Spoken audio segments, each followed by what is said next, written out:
And we are live, ladies and gentlemen. How we all doing tonight? This is it. This is Honored Ones. Let's go. Nah, I'm kidding. That's not the intro.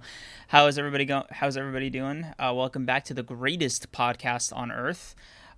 Today, I am your host, Kreams, and with me is my co-host, Broken Ronin. Yes, that guy. Yo. Yeah, what's Uh, up, everybody? yeah. Wait, Set. look at you trying to go for like Yeah. a real intro, like Ah, as if trying yeah, it's something kind of new. I was like, that's a little weird, bro. I'm not yeah, gonna lie to you, you threw me off, but I'll let it slide. I'll let it rock. Um, yeah. but yeah, what's up, everybody? What's up, chat? Hope y'all are doing good. Gojo fans, hope you're doing all right. Sukuna fans, hope you guys are doing all right.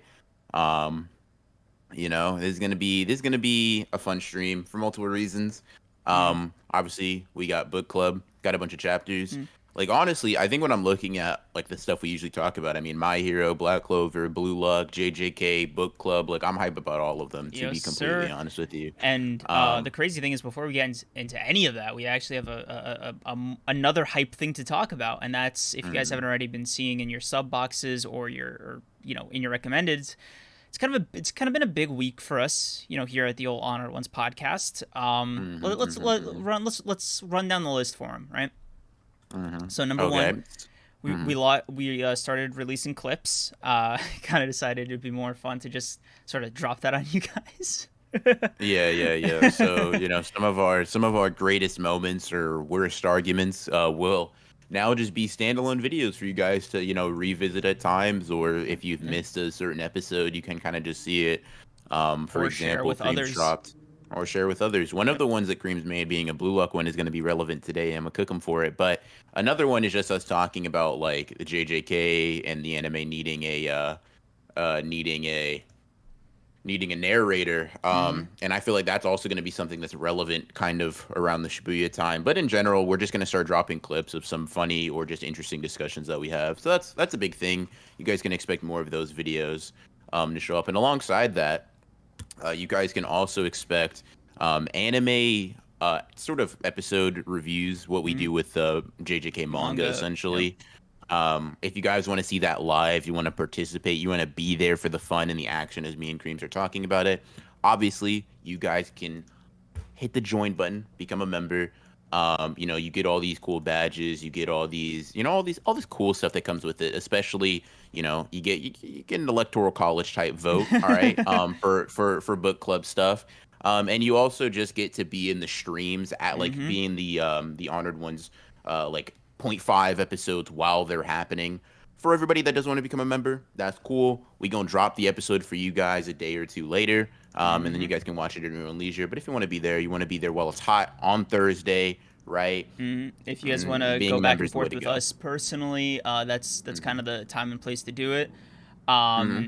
So yeah, if you guys want to become members, and we also get cool little emotes and badges designed by our very own Live Harder, resident mod and thumbnail artist. So those will be dropping Hmm. soon. As our current members already show you, we have the first one up. It's what I call Megumi with a little OO. Hmm. So future emotes and badges will be coming down the pipe. Very very big things, big happenings here at Hmm. Honored Ones LLC, which we are not yet. By the way, that was a joke. I don't know if there are Hmm. any lawyers watching, but we're just messing around here. Um, so yeah, become a member today if you wanna have fun with us. Also, Sleeping Danger, thank you for the 14. BR just said he hyped for Black Clover. What timeline is this, dude? We got to Hey, get bro, into listen. everything. All right, bro. You know? What can I say? Like, obviously, the hype levels are different, but I mean, if I'm hype, I'm hype, bro. Like, I'm a hater, but I'm not gonna lie to you guys. Black Clover dropped something, and I was like, damn, Tabata, you somehow did something I didn't think you could do. You made a solid Black Clover chapter that did not feature Yuno. That's impressive. Like, listen, before he's been relying on Yuno, right? He's Mm, been using him as a little bit of a crutch to get some goaded content out. And I respect it, bro. I understand. But here's the thing. To do it without Yuno, I mean, here's the thing. Was Yami even in the chapter? Bro took out two of his goats and said, "Let me cook still." I gotta give Tabata his props where props are due. It was a fun chapter. My hero Also, first of all, had a normal amount of pages, if I'm remembering correctly, Yes, sir. and Bro, that was the it was first thing I good. looked for. Dude, I don't know what timeline I'm living in, but that 8 chapter thing, ooh, it left a scar in my heart. But I'm happy to see that Horikoshi's willing to make it up to me, because this was, admittedly, dare I say, I might jinx it, fingers crossed, a good My Hero chapter. It was good, bro. We'll talk about it in a second, but we got a couple of donos, got a couple of Mhm. cool things. So Funky Monk, thank you for the 5. Just take my money. Gladly, sir. Thank you. Um Thank you. and Jerome Simmons, not only are you now a member, but we appreciate you gifting 5 memberships for all the lucky people in chat who just became a member, Welcome. We hope to see you guys at stream. But yeah, thank you, Jerome Simmons, for that. We appreciate you. We appreciate you. You're the best, bro. But yeah, if you wanted to just jump right into Black Clover first, just go in our usual order. What did you think about that chapter? How'd you feel about it? What were your thoughts? Did you like it? You rocking with it? Dog, I didn't expect to like it this much. I was like, hold on. Not only is Tabata cooking with the story a little bit, but the art was crazy. Like that last panel, I was like, oh nah, no, that's a guy who got bed rest. That's crazy, dude. The detail, bro. That, I mean, you wouldn't know, but that was so intense, dude. I was just like, yeah. Ooh, Tabata's been in the kitchen, man. He's been preparing a feast. Oh man. Yeah, bro. He did a good job. Like I think he played to his strength. The Black Bulls were on screen together. They were getting cooked, but they were getting cooked coolly, I guess. In a very Black Clover way. This is I'm not gonna lie to you. I'm not gonna lie to you, right? This is one of the damn Funky Monk said this is a bidding war now. That's crazy. Me personally, I wouldn't let that slide, but like that's just me. That's just me personally. Like, what can I say? That's just me personally. But Thank you, Funky on Monk. a Black Clover note, thank you for that, by the way, Funky Monk, for the 10. But on a Black Clover note, this is one of the few times that like them saying not yet did not feel corny to me. Yep. Like I was like, wow, you did this successfully. You did this successfully. Yeah. And I gotta give Tabata his props for that. Like I appreciated that. It was a cool panel, and I liked it. Like hating aside, it was nice. It was sick. Dude, I'm just so I like seeing a good Black Clover chapter. What can I say? I'm a sucker for it, right? I like to see Tabata reinforce that he can in fact hold a pen sometimes. And this was just one of those chapters, man. Because you know what it is? Outside of Asta and Yuno, we can say that Tabata is not really at his strongest, right? And maybe Yami. But this time, bro, the Black Bulls really pulled through. They they suited up, they got in the action, and they put in work. And I was very pleased with what I saw. Put in work is crazy, because they did just get bodied. But I will say they are a pretty good shield, bro. And listen, this ain't taken away from them. They not built like that. But like, here's the thing. I think it's specifically because they're not built like that I mean, last panel kind of goes hard, bro. I'm like, damn. Let's be real. Y'all are weak and still getting up. I appreciate it, bro. Bro, I'll just keep it a buck.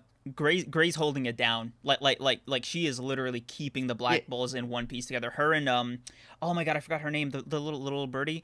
What's her Narrow? Narrow, yeah. Is that her name? Bro, with the ceiling magic. Bro, how are you gonna see chat? This is a fraud, bro. This is a fraud. But nah, yeah, overall, it was a fun Black Clover chapter. It's not crazy. I think it'd probably be my least favorite of the chapters we're going to talk about, or of the manga. But it's, one, stacked up against some pretty good stuff. And two, like, you guys know my thoughts on Black Clover. So there's generally a ceiling it can hit. But I feel like it kind of hit that ceiling in terms of, like, how much I typically like Black Clover chapters. It was nice. The fight was cool. It evoked some level of emotion and hype out of me, which is like, you know what? A round of applause to Tabata for that. Like that's pretty solid. That's pretty solid. Out of curiosity, what did you think of the art, especially the last panel, like the last double spread? I liked it. I thought it was good. But it's sort of like, and this is not a knock to Tabata, but it's one of those things where it's like, yeah, we get it. You draw. Like, you know what I mean? It's like with Horikoshi. It's like praising Horikoshi for his art. It's like you can, and you probably should every week, right? But it just gets like it's just boring after a little bit, man. It's just boring. It's like, I get it. You can draw, bro. And it's not that the art's boring. It's more so that, like, mentioning it every time feels redundant. It's like, yes, Horikoshi, you can draw. Yes, Tabata, you can draw. If you try to make me say it one more time, bro, I'm just gonna have to swing on you. But yeah, I I mean, I thought it was good. I thought it was solid, fun chapter. Probably get like a 7 out of 10 for me. I did like it. I thought it was dope. Sorry. Damn. So The we're bidding behind war on a little bit of continues. stuff. Yeah. Yeah. So first of all, Jerome Simmons, thank you for the 35. Funky Monk calling me out now. 10 memberships. He did call you out. Funky Monk responded with another 5 from himself. He said that wasn't me. My identity has been stolen. That's crazy. So we have a Funky Monk doppelganger gifting. That's crazy. And then Jerome Simmons said, I don't care. Here's 5 memberships. Dude. We'll appreciate it. Thank you. Round Thank of you. applause, guys. Y'all are. Whew. Yeah, I mean, thank you. Yeah, sorry, you guys are yeah. showing out today. You guys are showing out today, and we appreciate it. We really do. Yeah, a lot of people getting memberships today. You love to see. You love to see it. Man, it's gonna be so funny because a lot of the people come for JJK only, so I think they try to time it to like about an hour in is when we start talking about JJK generally. So when we hit those peak concurrents, a lot of people are just gonna like not know anything about the gifted stuff. They're just coming here like, what is this green thing next to me? Why am I named green, bro? Yeah, it's like, why am I named green? You've been gifted. It's like, hey, bro. A membership. Wait, they have memberships now. Yeah, it's like, what a membership do? And it's like a membership allows you to do a lot of things. But yeah, we appreciate it. Thank you guys a lot. Kreams, I gave my rating 7 out of 10 for Black Clover chapter. What is yours for Black Clover? And then we can move on to My Hero. Same thing. Yep. Nice. I will say Sick. if Tabata brought this much energy, but it was like a Yami chapter, and obviously with the art, I might go 9. I'm just saying, if this was a Yami chapter to this caliber, whew. Yami might get an 8. Now you know who could get a 9 out of 10. Oh my god. That's all I'm saying, bro. But no, yeah, it was good. I liked it. Good Black Clover chapter. Moving on to My Hero. Damn, bro, indeed. did something. Horikoshi. He said, "Hold on, bro. Listen, I can't let y'all think I'm completely washed. Like, yeah, sure, I've been submitting 8 pages chapters, right? But here's the thing. When I want to, I can churn out some real ones. When I want to, I could put out 16, 17 pages like the old me. You know what I mean? Like, I could put out a real chapter." Bro's and been then like, he did. I've been teasing this fight with Uraraka and Toga for damn near 5 years now. All right, I'll give you guys 10% more progression in this fight. That's me. That's my gift to That's you me. guys. And listen, here's the thing. Like, we joking, right? But like, this is kind of the vibe I wanted to see with their conflict, right? Because like, here's the thing. People are like, bro, I just want to see Deku. I just want to see Shigaraki, blah, blah, blah. I get it. I understand. That's like the core conflict of this arc. Sure. But this is solid writing, I feel like, to me. Like, I like this. I like this interaction between Toga and Uraraka. I think it's good for both of them as characters. I think it's good. Uraraka, like, moving, man. She seems to be moving the needle forward. Yeah. It's moving the needle forward. And the thing is, being able to, like, anti-gravity people you aren't touching is, like, actually kind of nuts. Literally, like you just control just as a gravity support at that ability. point. Just a support a bit, like, huh? Nah, see, that's crazy, bro. That's nuts. That's wild. Because, dude, just controlling gravity is that's an S tier ability. All right, that's not a joking around kind of ability. So like, woof, man. Uraraka getting this buff is it got my heart pumping a little bit. Because the news reporter, especially being the mechanism to deliver all this, man, I'm losing my mind. I'm like, wait, this girl, and I think she's talking about Toga and Sad Man's Parade, right? And no, she's talking about Uraraka. Yes, sir. And it was good. It was a good chapter. I liked it. It was like, obviously great art, blah blah blah, like boring, good art. You know, like boringly good, if that makes sense. Like, not obnoxiously good. Assumably good. Like, I knew when I opened the chapter, I didn't come into it thinking like, is Horikoshi gonna cook with the art? Like, no, I knew that, right? But it was still really good. I think he cooked a lot here, narratively and for like the character progression of these two. I like it. I feel like he's gotten to a point here where this is not only going to act as maybe like a skeleton for how Deku versus Shigaraki is going to go. Because if you guys notice, he kind of does the same like kid to kid framing of like, oh, what if these two characters had met as children in this like white background thing? And he did that with Deku and Shigaraki as well. Which kind of makes me think that like this is going to be emblematic in a like a smaller version of how Deku versus Shigaraki is going to go, or at least it might be like one way that fight could go, if that makes sense. And I honestly think with the way it's heading, we might be done in 1 or 2 chapters. So for all people that don't like this conflict, I think you just got to hold on a little bit. It's going to be over pretty soon, if I had to guess. But for all the people that are liking it and are ready for the resolution because they're enjoying it, I do think that like we're coming to a close that feels very natural. And I'm enjoying myself right now, which is something that like if you've been listening on a week to week basis is we can't say that every time. You know what I mean? We can't say every single time that like I'm enjoying the My Hero chapter, but I did this time. I really did. And you know what? So did I. For once, I can finally, join you on that boat. I also enjoyed the My Hero Academia chapter this week, and I'm really glad Horikoshi did that for me. I'm proud of him. Yep. Yeah. So, solid 7.5, 8 for me. Yeah, probably 7.5 for me. Also, really like the little detail of Uraraka, Toga and Shigaraki being like, nah, villain names, not for me. kind of corny, bro. Yeah. Like, listen, I am beyond them. I'm like, damn, okay, I guess you're different, whatever, cool. But yeah, society invented heroes and villains, and fuck society. I mean, spit, bro. But yeah, Drum Simmons, thank you for the 35. My membership technique now depleted. You win, Funky Monk. You like fraud Kano with that damn wheel. That's crazy, bro. Damn, bro. That's hilarious and true. Anyway, so let's get into Blue Lock now. Yeah. Okay. Dude, I don't know what it is about Blue Lock chapters, but they got my heart racing, and not usually in a positive way. Sometimes I find myself not necessarily rooting against Isagi, but he's getting a little too strong. He's just doing a little too much for me, right? I'm just like, hey, bro, you're acting real. You're acting real. End of series, kind of shonen power up. There's like an unbeatable nature to your aura right now. I don't know how I feel about that. I find it pretty funny that you're saying this. Look, generally speaking, I root for him when he's trying to. No, it's not that. It's just the time you were like Isagi's already like world class and this is the best. He's like one of the best players in the world, like that whole thing. And I'm like, this chapter really shuts down those kind of talks. There is no way you're saying that to me right now. Yes, that is what I'm saying. Please tell me what you mean. I would love to hear which part, which half of the literally thing? What part of take? What part of this chapter just discredits my take? Thinking that like Isagi is already at the top of the world when he's not even at the top of the thing he's best at. His vision is on par with Kaiser's, and then Snuffy clearly keeps outthinking him. He's a thinker and a seer, bro. If he's not the best at that, he's not the best at anything. And that's kind of what he comes to terms with here. He's like, because first of all, Aiku's reading him. Kaiser is also keeping up with his reading ability, and so is Snuffy. That's 3 people on the field, on this field alone, right? Forget like what Rin could be doing. Forget what like Sai could be doing. Forget what a bunch of other characters who may not have even be introduced to could be doing.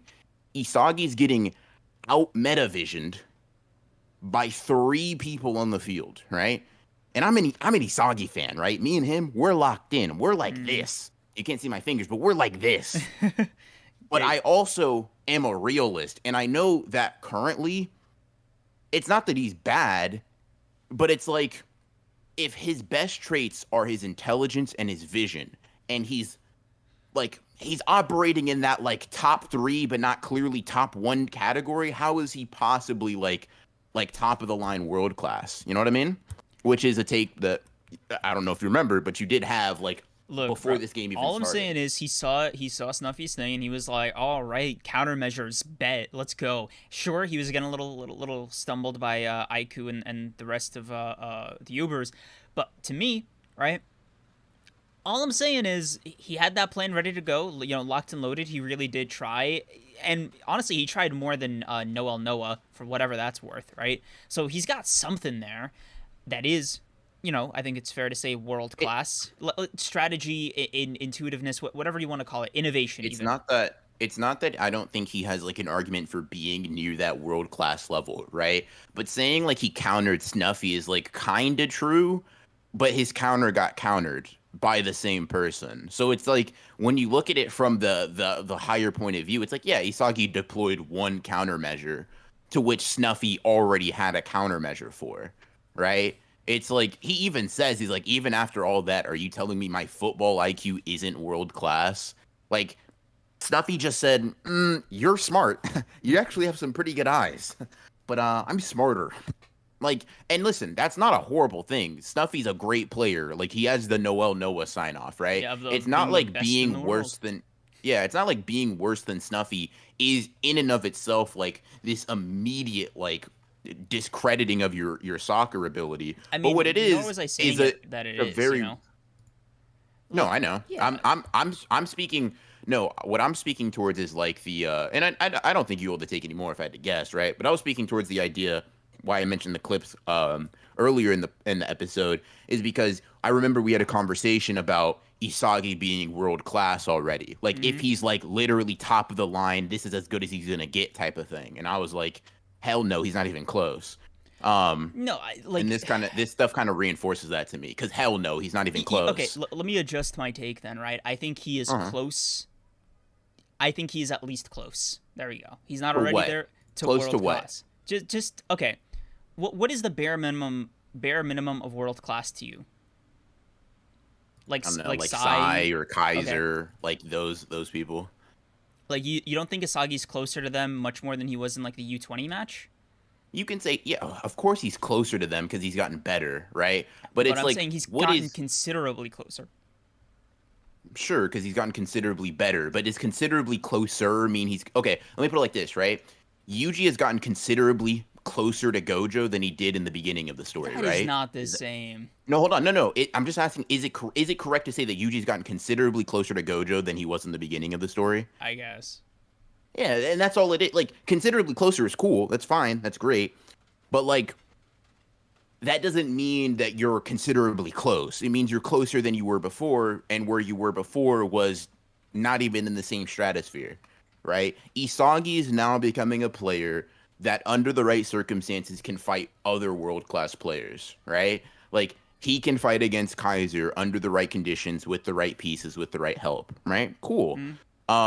And that's great. But it's like not only is he, I wouldn't say individually a world class player in the same way that Kaiser or Sai is, but not only that, even if he is already world class, he is at the bottom of the barrel, right? He is like bottom on the totem pole of like world class players being like, I don't know, like a roster of 30 or something like that, characters that we've seen, right? So it's just like even amongst the greats, if you put him up there, he is the worst great, I guess.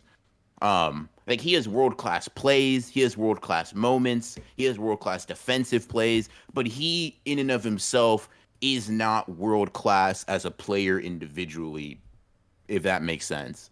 Um, and that's just kind of it. This is kind of how it is. And I just feel like this chapter reinforces that a lot.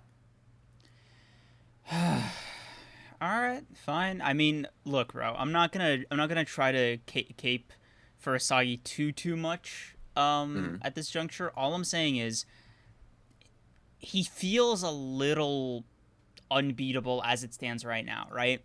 And maybe I'm mistaking him being unbeatable for how the team is performing, right? Because like by the end, let's talk about Gagamaru for a second, right? That feels. Hmm. I know we were joking about it in that clip, actually, the very same clip. I was like, dude, watch Gagamaru awaken like a whole new vision thing to be like anti-predator eye or something, right? Yeah. And that seems like it's gonna be what happens. So good for us for telegraphing that. Um, Yeah. Me specifically, but whatever, right? My point is, it seems to me that Isagi and by extension any team he plays on feel unbeatable as is, and I'm not thrilled about that because I still feel like there is a lot of room to develop there through loss, and I think that's why I'm like usually hesitant about giving him like either he is simply that guy or you got to put on like the plot armor hat. You know what I mean? And I don't want to do that. I, You know? I don't know, man. I don't feel like, I guess I don't. He just doesn't not feel very unbeatable. He's like, I don't know. It just like you look at Isagi for majority of the game. A majority of the time we see him, he is getting beat. Like most of the time, he is being thwarted by other people. At least that's how I read it. Um, he's getting the ball stolen. He's not scoring. He's failing to read people, right? And he'll have these great moments, but I feel like we take a great moment or string of great moments and then say that was the game, when the game was a lot of the times made up of moments where IQ just comes in and bodies him or something like that. You know what I mean? Or he's like he needs all these people to go in and help. But I mean, it's each their own. Yeah, I will say Gagamaru, looking forward to him making Barou a fraud. I need that. Look, and Barou's, he's got an uphill battle as far as beating these fraud allegations are concerned, right? I think we both are united on that front, right? I will give Isagi this, right? I don't think it's necessarily just a problem with him, but I think I want to see him get better, but I want to see him earn getting better. That's what I'm trying to say. That is fundamentally the point that I want to get across. Okay. Fair enough. Yeah. I will say to the Barou point specifically, if he gets the one-on-one that he's been desiring with Gagamaru, and he turns on Predator Eye, and he doesn't score. God, bro. Dude. Jesus. Like, here's the thing. I think Gagamaru is going to block it. I think that's what he's been set up to do personally, right? But it's definitely possible that Barou scores here. The thing is like, if Gagamaru doesn't block it, he's not on pack watch, because that's what Barou's supposed to do here, right? It's a one-on-one. Gagamaru is sent. His defenders aren't really able to key in on Barou, at least from what we're seeing here, right? And Barou has an ability specifically tailored to counter this like one-on-one goalie situation. But if Barou gets blocked here, it's over. It's like, basically saying you're a loser, bro. Literally. It's like, but here's the thing. Here's now, like, listen.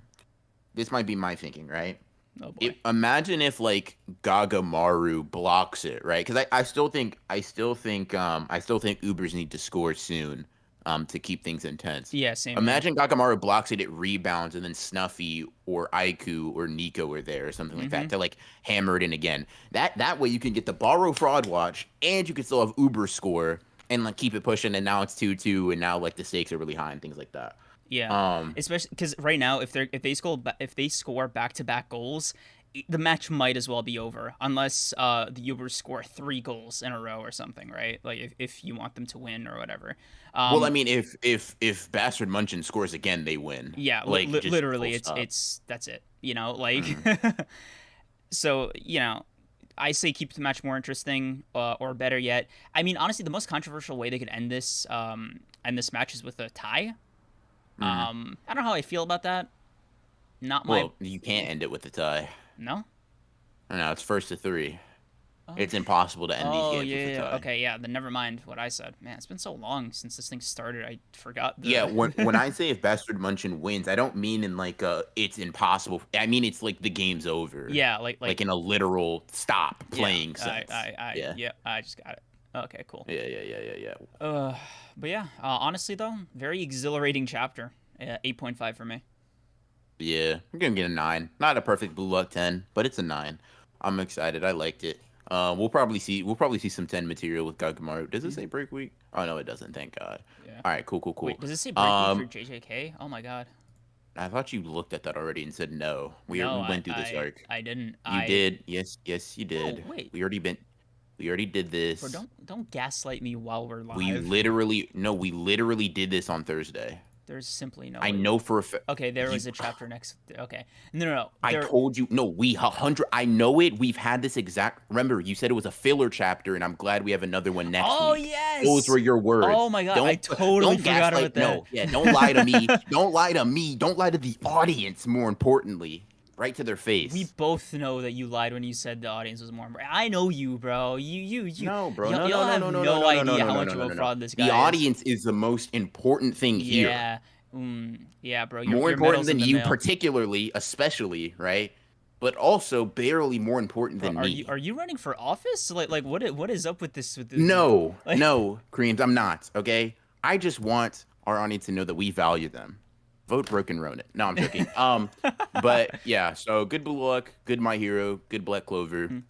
Now it's time to talk about real manga. Yes, Okay. sir. Do you want to get into our book club, Kreams? I Would you like to talk about? need to get into this book club. Okay, Yes, dog. sir. Open it up. Wow. Right? Oh my god. Am I right? Oh my god. Okay. Okay. Dude, Okay. Okay. I Okay. don't Okay. even know where to start. Um.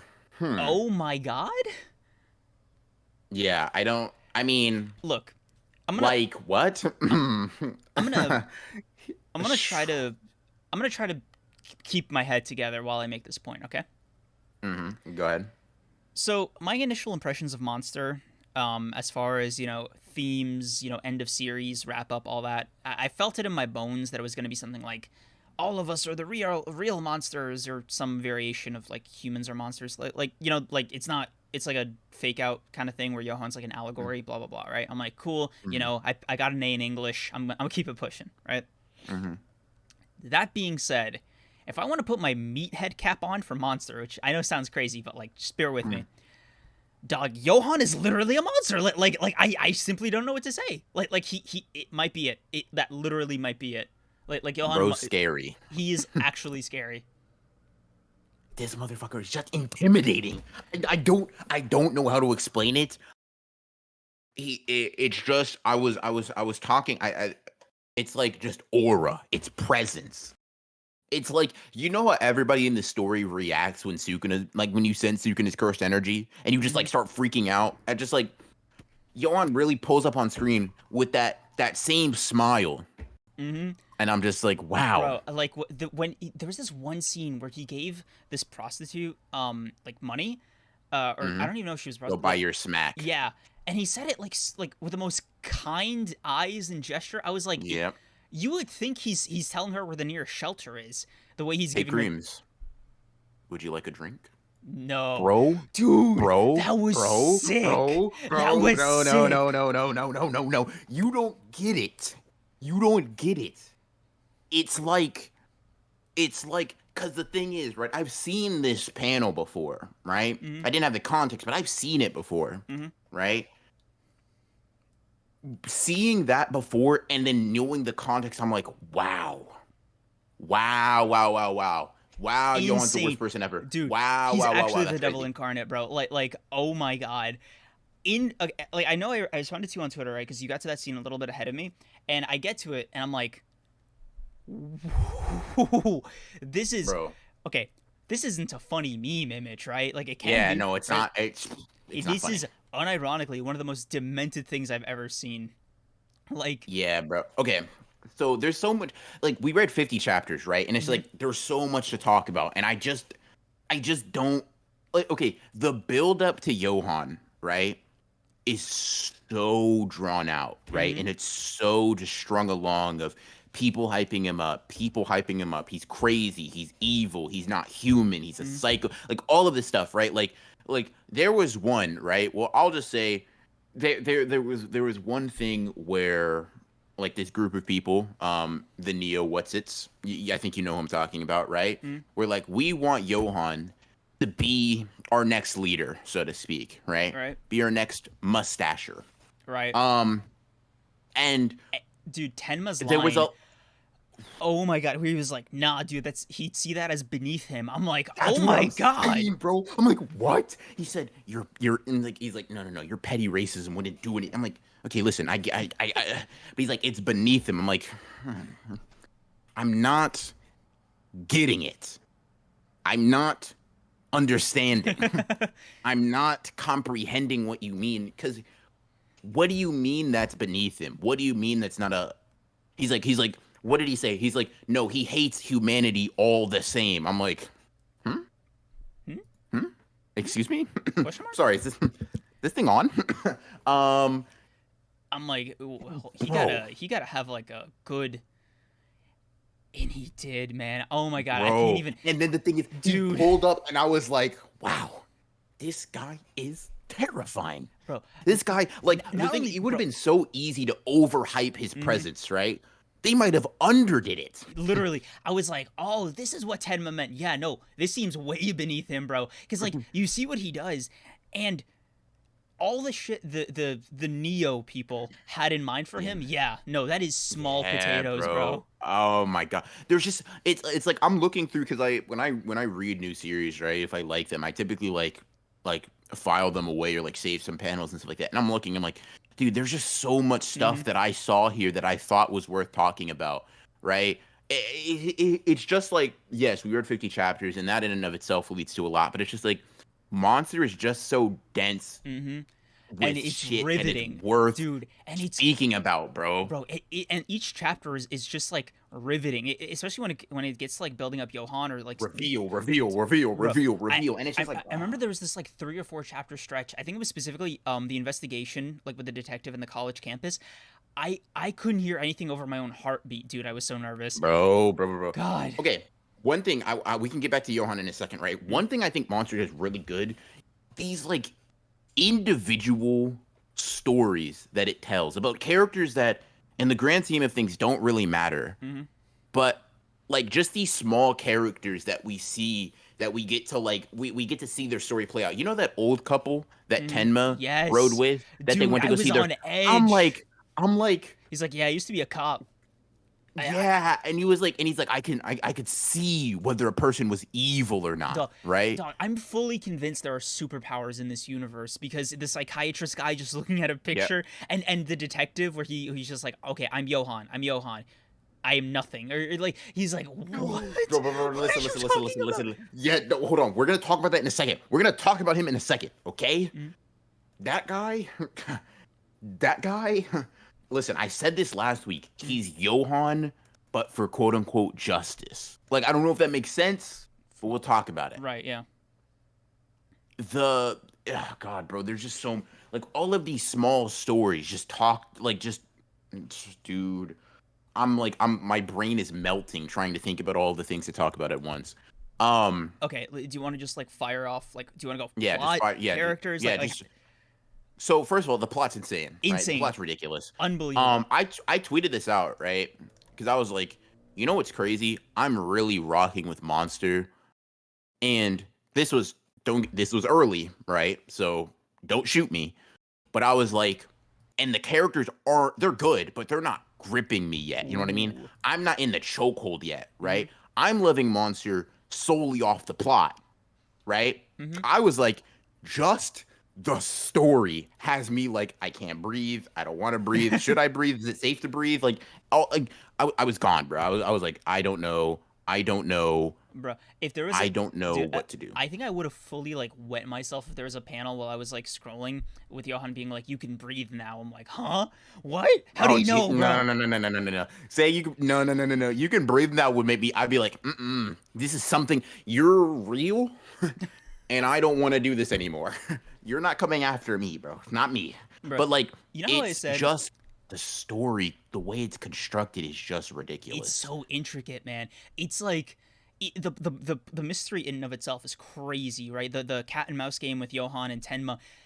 I don't even know if I should call it that. It just feels like, I don't know, the cat is chasing the devil. What are we doing here? Bro. It's not even the cat is being led along, right?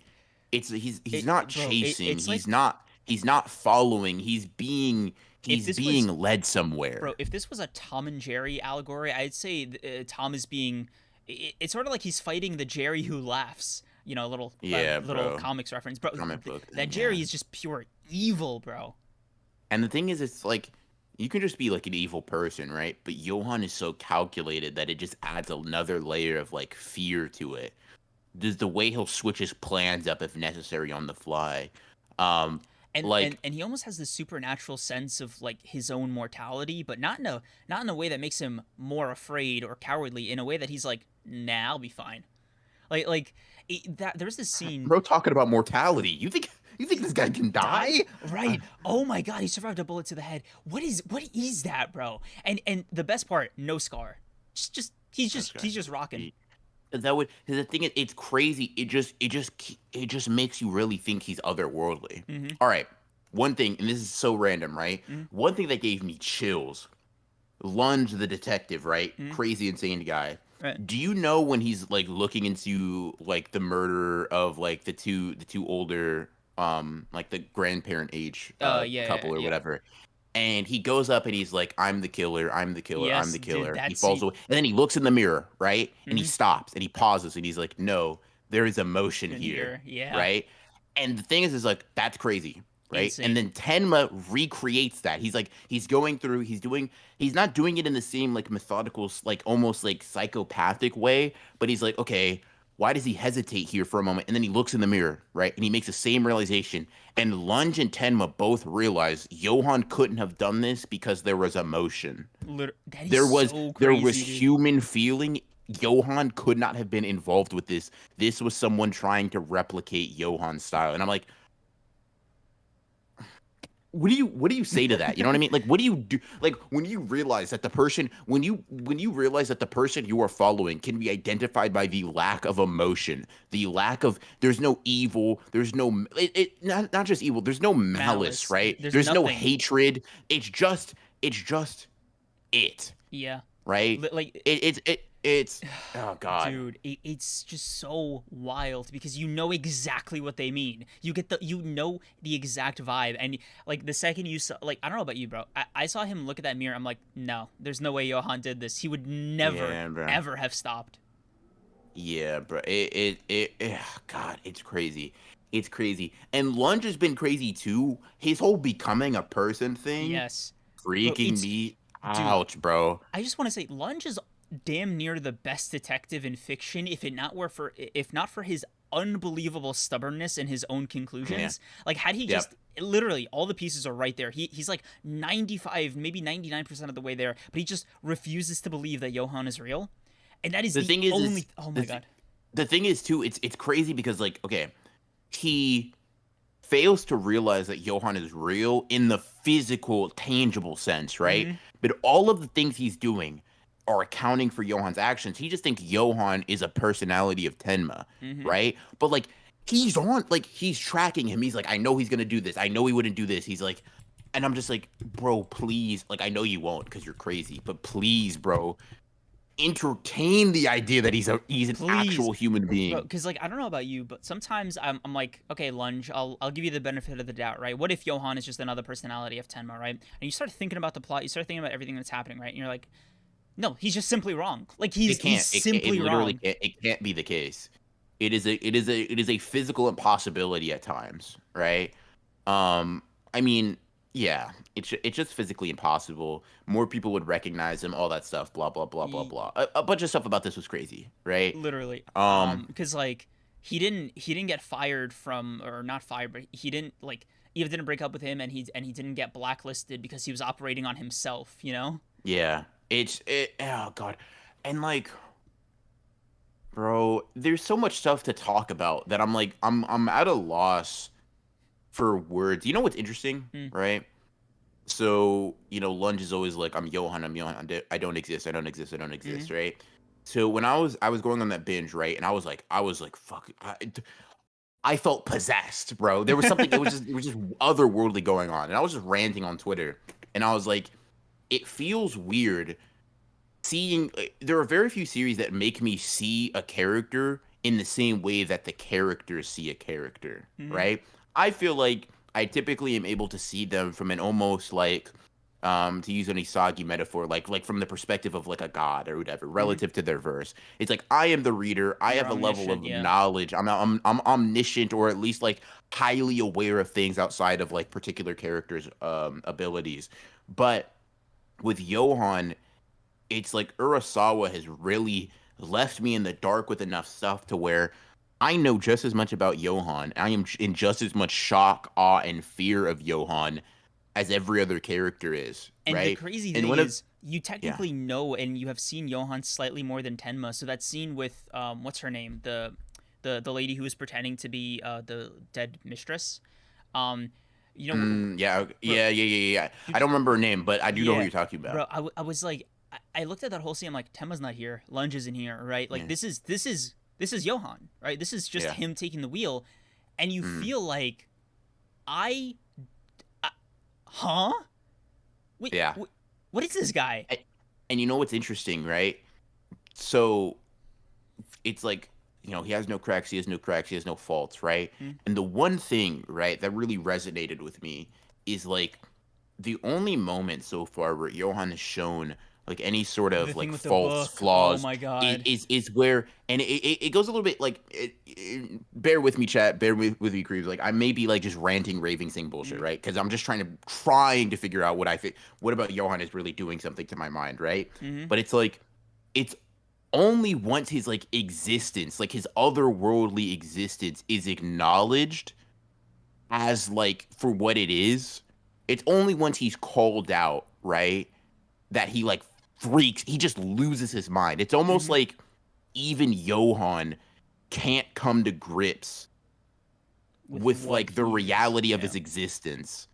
It's like he looked in the mirror and he's like, "Oh my god, what?" And it just threw me, bro. It threw me. I was like, when he, oh god, bro, I'm so tripped out by Johan. Johan is so trippy, bro. He's Hmm. Did you? God. He just bro. You know how much I like the detective. You know how much I like the detective, like who was trying to stop drinking, right? Yeah. That Oh, whole he was thing. so You know how much likable, I bro. like. You know how much I liked his character. You know how much I wanted to see. As soon as he was like, "I'm gonna see you tomorrow," I was Yep. like, God, bro, "You're Dude, gonna die. You're gonna literally, die. You're I gonna was die. You're like, oh, gonna he just die." made plans to see his dog. Oh, it's over for you, bro. Because he I'm did like, this. He "Oh, did the you're gonna same die." thing with the reporter. Urasawa did the same Yeah, thing with he the reporter. did. He did. He did. He did. Oh, if how about this? If we find him, stop smoking. King. I'm like, don't do Oh, that. dude. And then he meets Johan, and I'm like, that's him, And dude, right? the craziest thing about that, by the way, that I just remembered, Urasawa was such a prick for this because he could have just made the two cops who killed the reporter and Johan's fake family just like Mhm. pricks, right? But he was like, Yeah, nah. no. And then he made him. And then he Like, made him a good character. I hate him for that, What? bro. I was so What? mad. He saved Nina. I was like, no. I No, no, no, no, no, no, no. You're supposed to be bad. And the thing is, here's the thing, right? Everybody that we've seen so far, right, aside from Johan, is framed as a three-dimensional human being, right? They Mhm. have their faults, they have their flaws. Some are bad, some are good, some are like in the middle, some are gray, right? But none of them, besides Johan, have delved into the territory of unambiguous evil, Mhm. right? Like killed killed Nina's parents, right? Sure. But the thing is like you can do a bad thing and still not be what Johan is. Yep. And I feel like he shows that. So he almost is like trying to continuously differentiate Johan from everybody else. Even like Ava, right? Like Tenma's old Yeah. fiance, right? She's I still don't like her, downright dirtbag, right? Mhm. But even she's humanized, right? Yeah. Even she is like portrayed to be someone that just desperately Oh, like dude, needs that you affirmation just from other people. Yeah, not bro. only that, the ending with her and that guy in the wheelchair who's like a mob boss. I don't know why it evoked something in me. I don't know if Mm, sympathy's not the right word, but it was like joy is wrong too. It it good for seems to them. me that you two have forgotten what it means to eat like this for far too long. God, And bro, then they just had a meal together. insane. What? What? And you know what's crazy, bro? What? Speaking of Eva, bro, I wanna give like a quick. It's not even a shout out. It's like a acknowledgement to Johan's bodyguard Roberto. That dude is everywhere. He's everywhere, bro. Everywhere. And Everywhere. like bro is the most efficient with his life, I swear. He finds a way to conduct all of his tasks from Johan while simultaneously involving his personal life, even if it even is real in the first place. So he'll like actually cheat on his wife with Eva, but also mainly to extract information for her from her. And I'm just like, who are you, bro? Like, what are you doing? He's an extension of Johan's will, bro. Literally, Um, he saw the fire after like wrestling Tenma, and he was like, "Oh, I get it, I get it."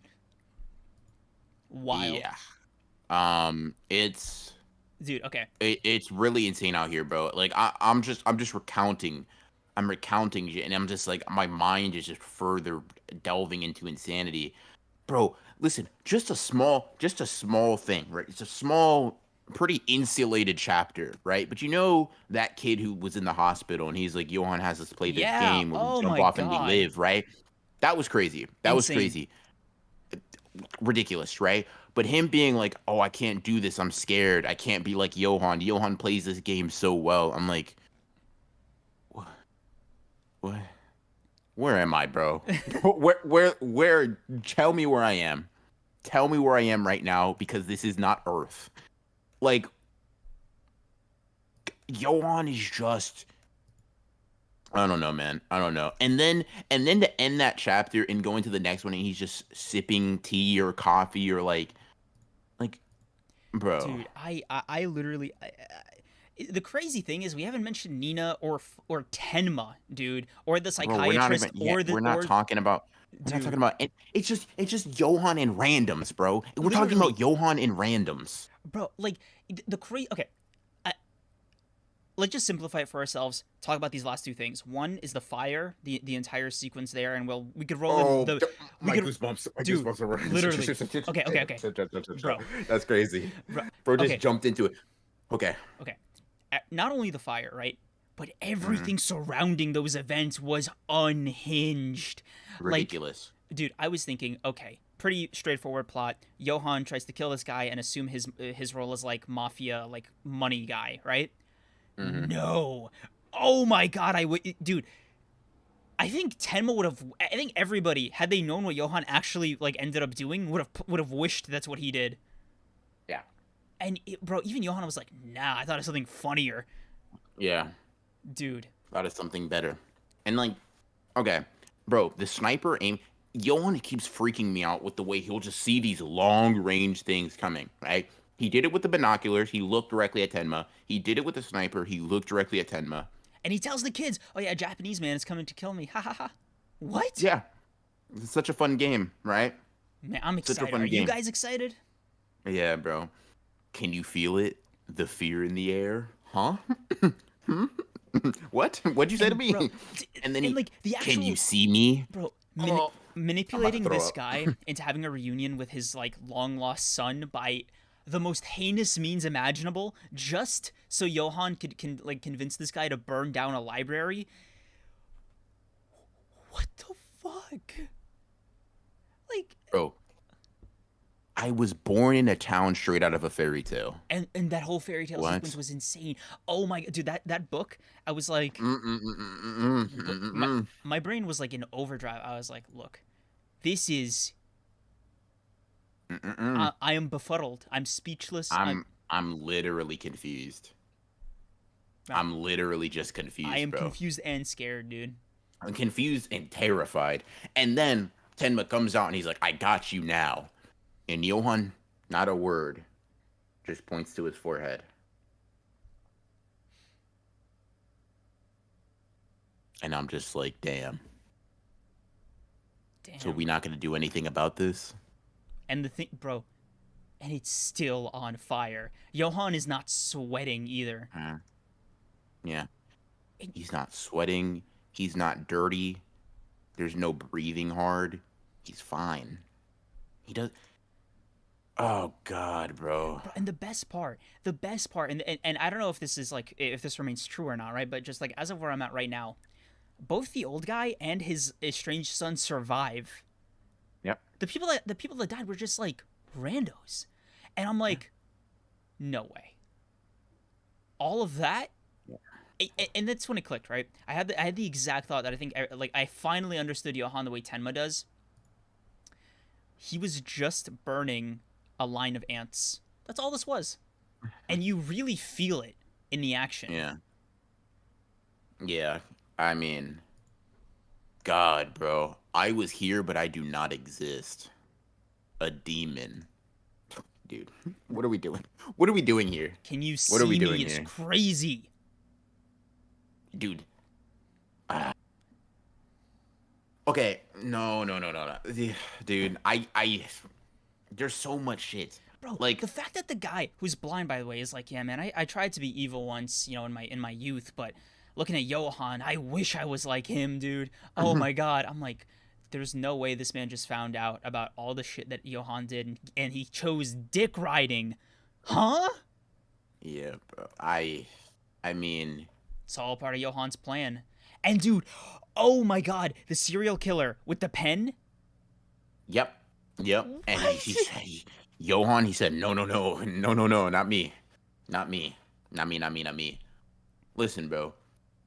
I thought I had Oh, gone to the sorry, darkest place in the dude. world, and That's then not I the saw an creepiest thing. even darker blackness. And he's just That's not even the staring creepiest thing, into my bro. soul, The bro. And creepiest he's just people. staring at me, and I'm just like, what No, hold are on, we bro. doing? Johan's The different. creepiest people in Johan's life were his fake parents for the at this stretch of the manga, where literally the psychiatrist guy walks in, tells them everything about Johan, and they're like, "Cool. I hope the flowers bloom here, or like some Yeah. kind of fruit." I'm like, "Oh shit." Yeah, Johan had to have messed them up, bro. Johan had to have messed them And up. bro, I feel it in my bones. I know Johan didn't push that detective off the roof. I feel it. Yeah. That's what makes it worse. No, he died. He drank and was like, oh, God, I just can't, bro. I need more monster. Like this manga is ridiculous, bro. Yeah. I think you guys can tell from this, last 20 something minutes. BR and I are, we're really enamored with Monster. It was a great book club pick. Thank Yep. you. Yep. We're rocking with it. We're rocking with it. We are having fun. Hmm. Um But yeah, yeah. shit, man, I don't even know what to say next. Look out for Damn. next installment. Yeah, that's gonna Uh, yeah. yeah. Yeah, We'll call this Jesus. the Monster Saga or something in like clips. Dude, it'd be so cool to assemble all of them into like one big clip. Would you guys be into that? That sounds fun. I think that sounds fun. Yeah, Yeah, that'd be fun to just hear our opinions. Yeah, Monster's kind of cool. Monster's kind of cool. I'm looking forward to Johan. What the fuck? Johan's insane. Johan's insane. Um, yeah. yeah. Wow. Jesus. I guess if you guys want to keep dropping cool book club recommendations, you join and become a member today to vote on those book club polls. I don't know. Wow, yeah. If I recall, you were calling us nerds. Yeah, you're still nerds. What does that got to do with anything? You're um, nerds with that happened. You're nerds that had a good manga recommendation. Cool. You've oh, upgraded. actually, yo, speaking of nerds, no, this is a crazy transition. I was gonna say I gotta go to the bathroom, but in the meantime, guys, we uploaded a second emote, the Miwa one, courtesy Hmm. of the Kogane Live Harder. So that should be available in chat right now if you want to have fun with the Miwa one, like the stream. Bro, hurry up and go to the bathroom. I need Yeah. to go. Oh no, I already said it Get out first. of here. Ugh. All right, BR's I know. gonna. That's what I'm saying. Hurry up and get out of Yeah, here. okay. BR's gonna take over the whatever this was. Leave. All right. Anyways, now that he's gone, guys, let's talk about peak fiction. What do you guys think about the Sakamoto Days chapter? Um, is there Miwa? Yeah, Sakamoto Days was good. Monster's pretty good. Looking like a 9 out of 10 so far. I think it's gonna be a 10 by the time it ends. If I just had to guess. Yeah. Yeah. Is this still Monster? No. After quick bathroom breaks, me and Creams are about to move on to JJK. So give us like 5 minutes, and then we'll be ready. But yeah. Um. So Ronin, I heard you don't like Nana. Yeah, like the shoujo manga. I think. Then yeah, no, I don't really care for it. But I've only watched like 4 episodes, so I can't really speak to its overall quality. Heisuke W. Agreed. Yep. That Heisuke Ricochet shot was pretty cool. Yes, sir. Um, yeah. Is the next book club gonna be like this current one or the older ones? It's gonna be like this current one. It's generally the format we want to go for. Where we both have not read the series is the idea. But yeah. I'm about to talk extremely feral. I'm about to talk extremely feral about the JJK chapter. I got a lot to say. You and me both, man. Listen, I got an agenda to push. I got some jokes, but then I got some real takes. But the jokes come first, of course. You guys know how this is. Um, yeah, but this chapter in this fight has been fun. Just from like an in series like perspective, but it's also been fun from like the community's perspective. Because like, listen, I'll be honest. Even though I think Sukuna is gonna win, um, Gojo supporters, meat writers, if you will, have been doing a pretty good job of a propaganda run. Like I'll say, y'all guys come up with some pretty funny shit for the anti Sukuna campaign. Um, some of which I find absolutely hilarious. But yeah, I mean, this is gonna be something funny. This is gonna be something funny. Um, yeah, yeah, yeah, yeah, yeah. Um, but yeah, let's see. I left to avoid monster spoilers. Bring on JJK. Yeah, yeah. No more monster spoilers. Once I get back from the bathroom after Cream gets back, we're gonna jump right into JJK. But yeah, Sakamoto Days is the best series and Jump consistently though. No ifs, ands, or buts. It's a fact. I'm not mad at that take. Sakamoto Days is very consistent. I saw a tweet earlier today, where it was like Sakamoto Days has like 126 chapters and hasn't missed once, and I'm like, damn, that's a pretty good stat line. Um, I'm not sure all like a bunch of manga and Shonen Jump could say the same. But yeah. Hashtag stop the Suguna disrespect. You get it, Dex. You love to see it. Well, you kind of get it. If I remember correctly, you're a anti-Megumi supporter, but it's whatever. Fraud can unpack watch. I will ask this when we actually get into the chapter, but I'm just as a preview of your thoughts, right? Do all the people that are calling Sukuna fraud can like as a joke, sure, funny. I find it hilarious too, right? But all the people who genuinely think it, do you think that's gonna matter? I just want to leave you guys with that. I am back. Yeah. Yeah, peace. All right. Probably didn't even wait or anything. He just bounced. All right, chat. How we doing? You guys enjoying the new Miwa emote? What am I saying? I can see all of them in chat. Yeah. Wow. You guys are in love with this one. All right, Liv. I guess this just means you got to make the Aizen one even better. We can't let this Miwa thing stand. So yeah. What we talking about, chat? How we doing? What's the vibes? Could Johan be your favorite antagonist? At some point. Depends on how the story ends. Urasawa's already rubbed me the wrong way with the ending of Pluto, so I don't know if I'm willing to let him hurt me again. I don't think that matters at all. If Sukuna wins, then he wins. Look, man.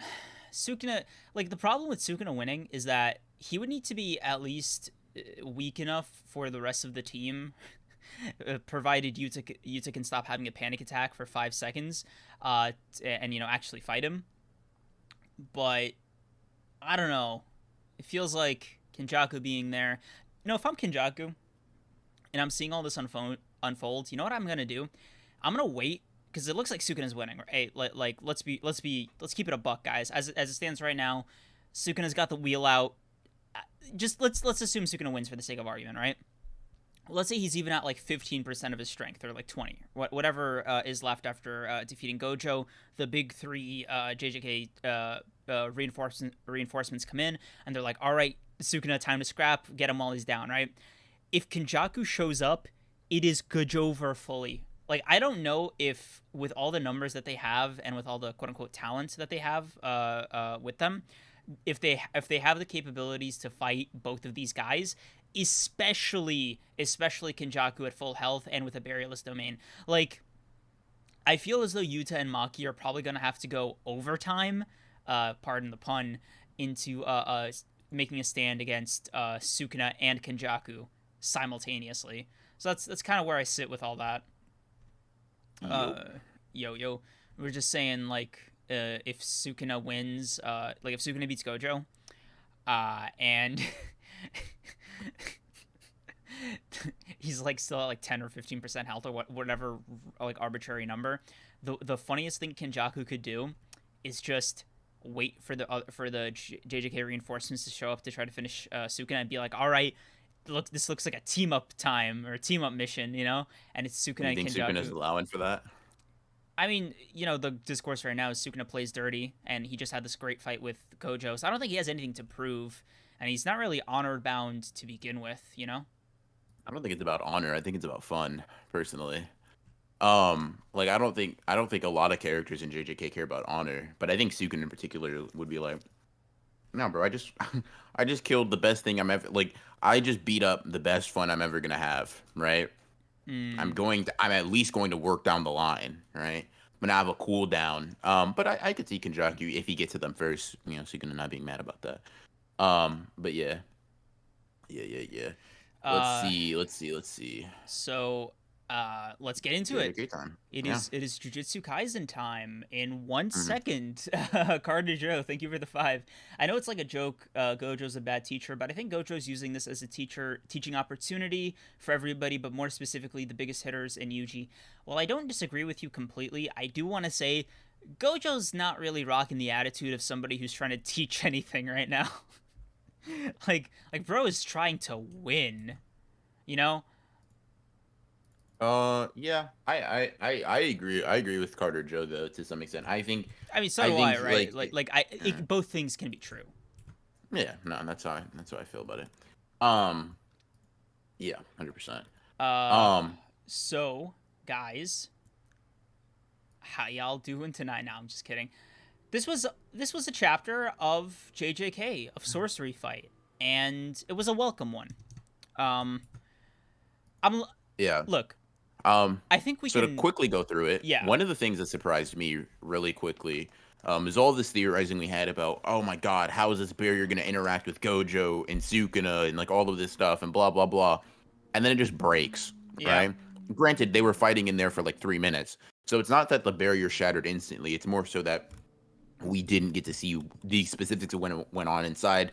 I assume because, you know, Gojo did not get infinite void offs, and in which case it was basically going to just be a recreation or like a continuation of the fights we've seen before. So Gege didn't deem it like necessary for us to see. But the domain is dispelled. Sukuna dispels his because he took damage. Gojo's gets dispelled because Sukuna destroys the outer shell again. And then we get to, I think, what is a majority of the chapter in terms of like Sukuna versus Gojo content. Because then I think we really start getting into how this fight is going to progress moving forward. Both of them for the first time can't use their techniques. So this like finally puts Gojo and Sukuna like out in the open in a more even playing field. And then after that they get to throw in hands and Gojo starts like, you know, thinking about all of like Sukuna's strategy up to this point. Is there any particular moment in the chapter that stood out to you that you wanted to tackle yes, first? literally, the ending. Not the ending with like the wheel. I meant Gojo's monologue because that is almost bar for bar my exact thoughts this entire fight. It was just, why isn't he using the Ten Shadows? Why isn't he using Mahoraga? He used Mahoraga pretty much instantly against Yorozu. This seems like a great time to use Mahoraga. What's Sukuna doing? Why isn't he using Mahoraga? And Gojo's like, and then you run through the explanations and you're like, wait, I mean, he has all of Megumi's memories, including that one where he's telling Megumi about the fight with the Six Eyes user and the Ten Shadows user back in the day, and he probably inferred, because Megumi probably inferred, that Mahoraga was the mechanism, like by this tie or whatever. So like, what's he waiting for? Mm-hmm. And what is he waiting for? Like straight up, like it was driving me crazy, and I think it was this was confirmation that it was also on Gojo's mind. Mm-hmm. And to see Sukuna just basically being like, okay, wheel time with no explanation, felt like a half-hearted response. I feel as though Sukuna might open up with a monologue of some kind next chapter, where he's Mm. like, all right, bro, fine. I was trying not to use it because it felt like if I did, you know, I'd be admitting defeat. Like they admitting that you could defeat me from like 1,000 years ago, or me with 20 fingers, without this kid's body, right? Fine, you win. You beat that version of me, but not me, not Megumi. Bro said not Megumi. That's corny. I'll let that slide though. Um, I mean, I kind of agree. So I want to discuss a couple of different ideas. Mm, So one has been that like one pretty common take has been that Sukuna has had Maharaga's wheel hiding in his shadow the entire fight. mm, Um, Kind of like how he did with Yorozu, where he just kind of like switches it out, brings Mahoraga up, blah blah blah.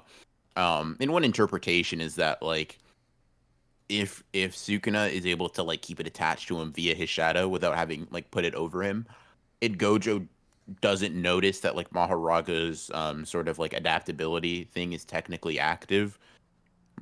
Gojo might have just been feeding Sukuna and Mahoraga by proxy all of the information that it needs to like adapt, right? So that's one thing. I don't think the reason I kind of dismiss that is um the main thing is just the fight is over undebatably if like that's the case. Mm, Because Gojo has hit Sukuna with I think everything um but the kitchen sink. I think, yeah. I mean, look, bro. Let's be honest here. This was the chapter where Sukuna was like on the back foot, even slightly, this entire fight. Right? Hollow Purples, the back and forth domains are they were cool, right? They kind of pressed them a little bit, but they didn't push him, right? This domain clash was the ultimate like nail in the coffin for Sukuna to be like, all right, whoa, this is getting a little serious, right? Because I think there's something about like there's no more adapting, right? To like if there's a domain clash again, you're not doing this again to Gojo. Like simply put, he figured it out. Like you're cooked. I think that's you think so? 100%. Like Yeah, because you read that a lot differently than me. because what? Okay, a binding vow. I reinforce the outside, and I'm gonna just keep spamming, dude. Because if I can just replenish my curse technique, and I'll be honest with you, Yuta's statement aside about like, okay, I can use reverse curse technique, but I don't think I could do that with I don't think I could replenish my own technique. First of all, Yuta, believe in yourself. Damn, bro, please, like chill. What he's saying is just a fact of the matter at that point in Yeah. time. It's just he doesn't know how to do that. Right, right. And sure, you can make the argument, Sukuna's Sukuna, whatever, blah blah blah.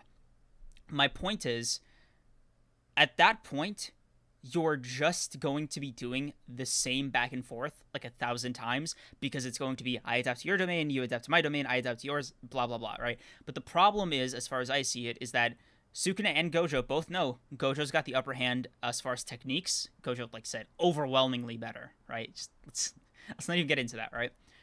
I feel like Sukuna would not only know that, but be like, okay, I feel like when all like bets are off, when you get down to the brass tacks, he gets hit with mine. He has like ways to get around it, Falling Blossom Emotion, Simple Domain, etc. But if I get hit with Limitless, it like that'll have an effect. You know what I mean? Yeah.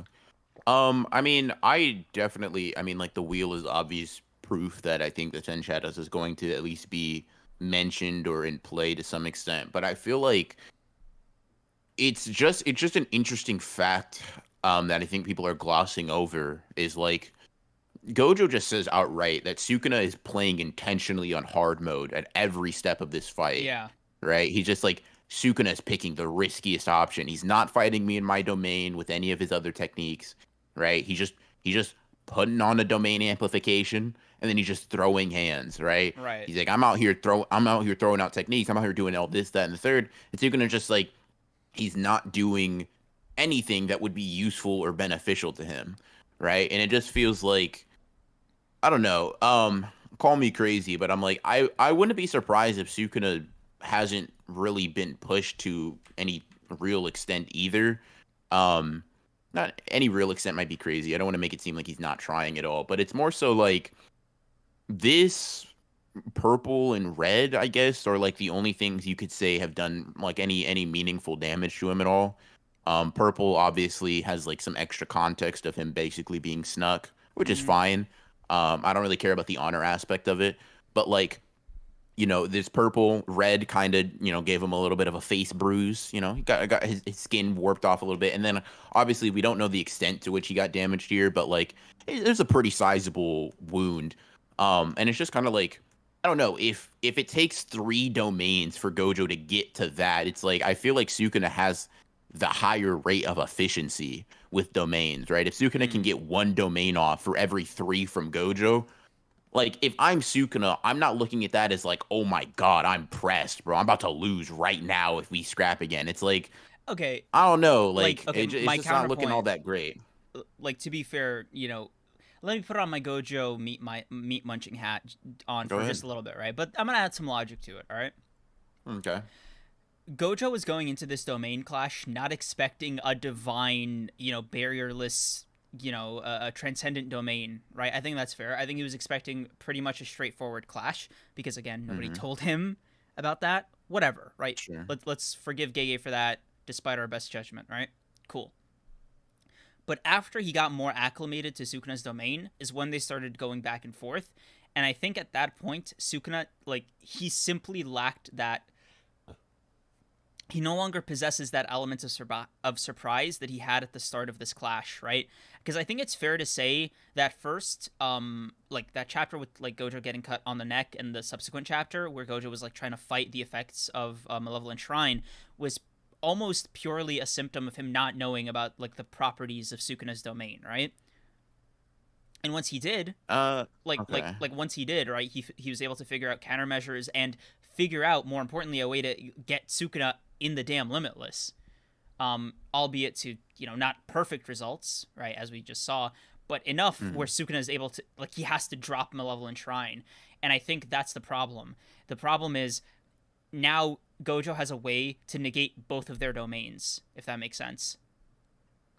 Um, I mean, I guess so. I think if we're giving Gojo the credit of being able to adapt, I don't know why we wouldn't say Sukuna has that same ability. I mean, he has been, right, but like when it comes to domains, right, with the adaptability, the shoe went on the other foot because Sukuna then had to adapt to Gojo, right? Because like touching Gojo in the domain, preventing everything, like from preventing Limitless from like taking effect, right?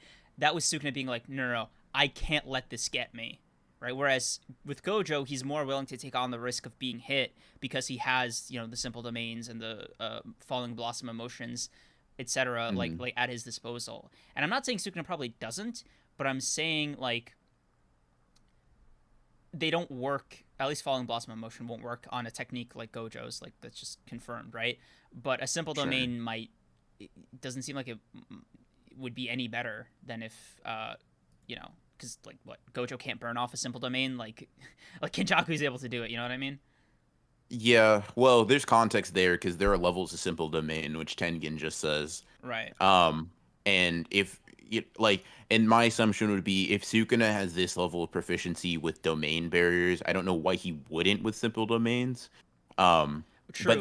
that's another point that like I can't really like substantiate. What I can say though is like you look at this and you say, oh, Gojo's adapted, right? And he's stalemated, but it's like, well, look at the one who's clearly overexerting themselves and the one who's still smiling, right? Mm, That's what I would say to like who's being pressed more.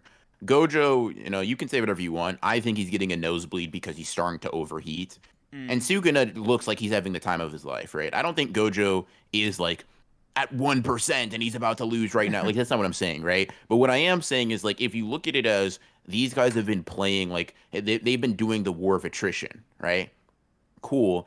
Even if you just look at this as an upfront cost, Gojo is objectively lost. The initial like stage one of their attrition war, right? He's used domain 3 times as much. He's 100% used RCT, probably dozens of times more than Sukuna has. Like, and I don't think dozens is even an exaggeration when you consider like how many times like Sukuna's domain will slash you and things like that. And then he's also used every single one of his techniques, one of which at 200% power, right, going mm, into this fight. And in comparison, what is Sukuna has used a domain expansion and a domain amplification, right? Which I shouldn't downplay as like they still probably take a lot of cursed energy, and he's used RCT a couple of times, but it's like not only is the six eyes already something that is just like canonically extremely draining for Gojo, like just mm. in a fan book, like it just mentioned that the reason he wears a blindfold or like those bandages or sunglasses is because prolonged usage of the six eyes is just detrimental to him, Mm. right? So Gojo's already been using the six eyes. He's already been using, he used purple, he used red, he used blue. He uses blue in the same way he usually does, right? He used 3 domains, spammed RCT at maximum output, 2 simple domains, and then Falling Blossom Emotion, on top of the fact that he just has to amp himself to fight physically with strongest or second strongest character in the verse, right? Mm. All of which is clearly taking a toll on him, right? Yuta has implied that he's probably overclocking his brain, and then the nosebleed is kind of implying that he's doing the same thing as well, right? So I think when you add the extra element of oh God, Sukuna hasn't used the 10 shadows at all, right? And like there's the possibility that the reason the 10 shadows haven't been used is because of what Gojo said, right? I mean, 15 finger Sukuna can obliterate it with one massive attack. It's probably likely that if Gojo was like, okay, I need this thing to die now, he could use a hollow purple to kill it, right? Right. That's not absurd to say. That's very now the only thing you can maybe counter with is Sukuna blew up a Megumi based Mahoraga, not a Sukuna based Mahoraga, Yeah, right? but it didn't Maybe really Gojo look. doesn't know about that. I don't know. The only Shikigami or whatever that of Megumi's that didn't look different, Sukunified, was Mahoraga, which I found pretty interesting. Like Nue, for example, looked like a massive kaiju. Hmm. And as far like Divine Dog looked different, and the other Shikigami that he awakened or unlocked, Hmm. all looked kind of beefy too. But Hmm. Mahoraga more or less looked, normal. So I don't know if Mahoraga is special in that way, or I guess not special, or if there's some kind of It's very higher. possible Yeah. that it's also just stronger but similar in appearance. I will say that. Mm. Um, but real quick, Divine Deviant, thank you for the 5. Let's not gloss over how Gojo needed the prison realm to help his domain expansion, I mean, and that's kind of Sukuna just cool. copies it That is instantly. really cool, though. It's cool. It is very cool. It's a what did somebody say? That's the worst way to learn how to do something. But yeah, you do um, have a good point of Sukuna kind of just being like, oh, I can make a domain small too, and it's like, huh, Yeah. what? Also, Um, Dex, thank you for the 5. Nah, Sukuna, Kenjaku, and Mahoraga team up is crazy. Gojo's getting cooked, grilled, and barbecued. Oh yeah. my god, no, he's not doing that 3-on-1. Like, if it was Mahoraga and Kenjaku, I might give it to Gojo, but with throw Sukuna in the mix, sorry, throw Megana in the mix, I don't know how he's like playing to that Don't do crowd. Gojo. Don't do Gojo like that. Gojo is bodying Mahoraga, at least the one we see with Megami. I can't speak to Sukuna one right now, but Mm, Mahoraga and Kenjaku easily, bro. They're getting packed up. They're getting yeah. packed up. But yeah, also Divine Deviant. Think of the two. Hey and Era Sukuna and Gojo are equals. I wouldn't be mad at that. But like I'll just say like just flat out, I do think Gojo so far. Like if you were to take the fight and you pause it here, right? Sukuna to me is like the more impressive one. Mm, I think in part though, it's also because we know he has stuff up his sleeve. I was having this argument like on Twitter, so you let me know if you think I'm going crazy or not here, right? But I was talking about like even if you ignore the 10 shadows, right? We know that he's hiding stuff, and people are like it's useless in this context because of the limitless. He can't be Gojo can't be touched, blah blah blah blah mm, blah. And I'm just like, bro, we've literally seen almost like a one-to-one example of the fire arrow being a perfect follow-up to someone or something that can survive and heal from your domain. I don't know what sort of like wave of amnesia just passed over the JJK community one day, but it's like, bro, like Mahoraga basically just did the same shit Gojo was doing of like getting hit by the domain, not dying to it, and healing from it. And then while it's healing, Sukuna follows up with a fire arrow, seemingly without like needing to regen, and then just obliterates it. Now, I'm not saying Sukuna's one-shotting Gojo even while he's injured, right? But I am saying, what's the harm in adding an extra nuke to the battlefield? You know what I mean? true. Like just to add to the fact that I don't think it's crazy to say Sukuna is continuously like testing and like kind of goading Gojo. I know Gojo said I know he came in here and said I'm the challenger and like listen, bro, if you're holding on to that statement, respect, because like I understand. Excuse me, I would understand what it's like to have a character like agenda that just isn't looking pretty, right? Trust me, I get it, I understand, I sympathize, but like also here's the thing.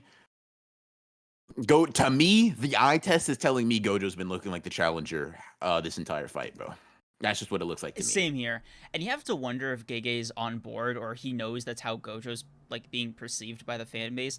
Because the scariest thought that I have about this fight is I wonder if Gege thinks those chapters where Gojo and Sugino were going back and forth was like good Oh, for they're Gojo. even. Yeah. Now it's time for Sukuna to turn up the Yeah, heat. because I'm so worried. Gege has his Gojo hate blinders up, and he's just like, "Yeah, I gotta give the fans some Gojo love," and it's like, bro, that is not what you've been doing. That is not what you've Mm, been giving us.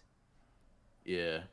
No, I think so. Here's the thing, right? Like the way I talk and the way I joke, like I've been joking, like, oh, Sukuna better, blah blah blah blah blah. I will just reiterate, I do think Sukuna is gonna win, but I also think Gojo's probably gonna come back with something, right? Granted, I said that last week, but I actually believe it this time, guys. I'm serious. Gege me locked in, right?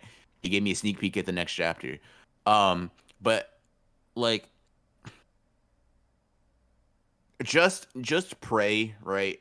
For Gojo fans, right? Kreams, you Yeah, too. yeah. I'm gonna need those Um, prayers. Sukuna better not have already had Mahoraga adapt to Gojo, Oh my or like god. this and Sukuna's at 20 fingers better not amp Mahoraga in the I slightest. really He hope he doesn't. can't. Bro, I hope that like there's some penalty to Sukuna using all of these powers, reverse curse technique, etc. Because for Gojo, we all like we know he's just trying to suture the bleeding as far Hmm. as his cursed energy use, right? To get it back to a manageable rate where he can, use his little trick of Hmm. what's it called? The Like infant healing his technique Yeah, and the or whole what? like stretching out 1% of his power infinitesimally close to zero, where he's just Hmm. barely using up any cursed energy to activate a technique, right?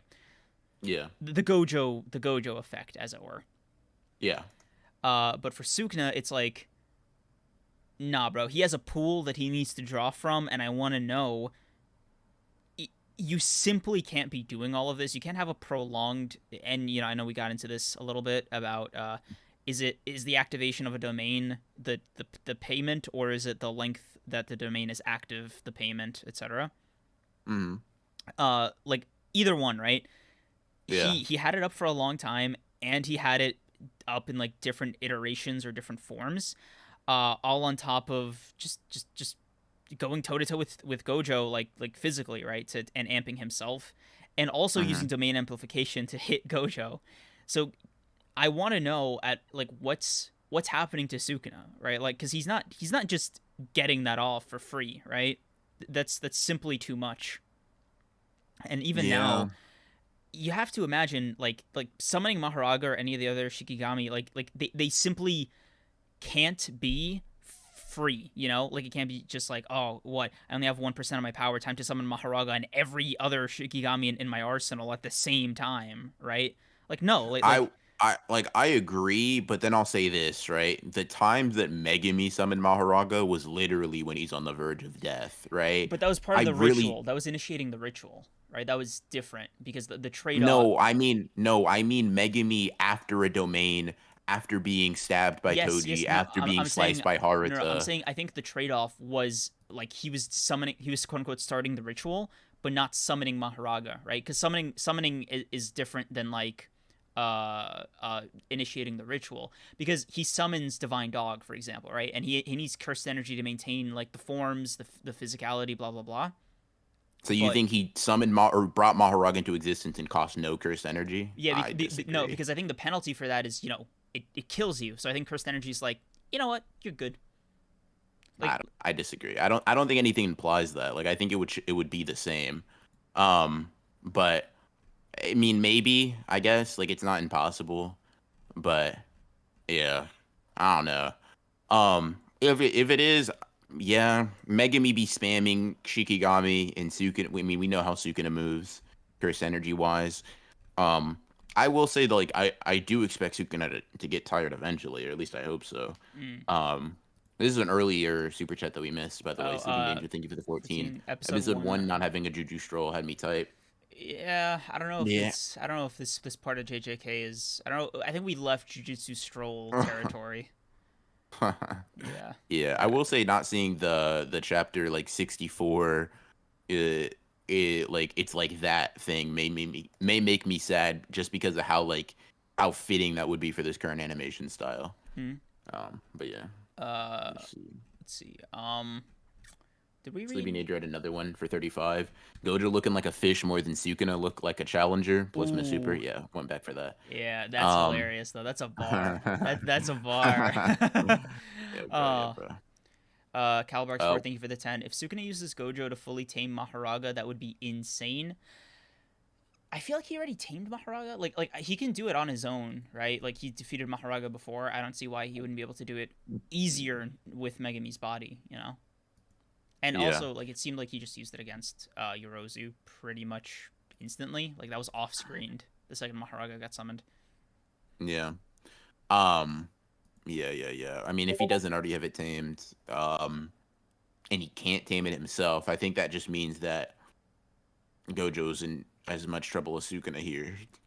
Because something that Sukuna can't beat himself is going to be trouble for Gojo, even if you think Gojo's stronger, right?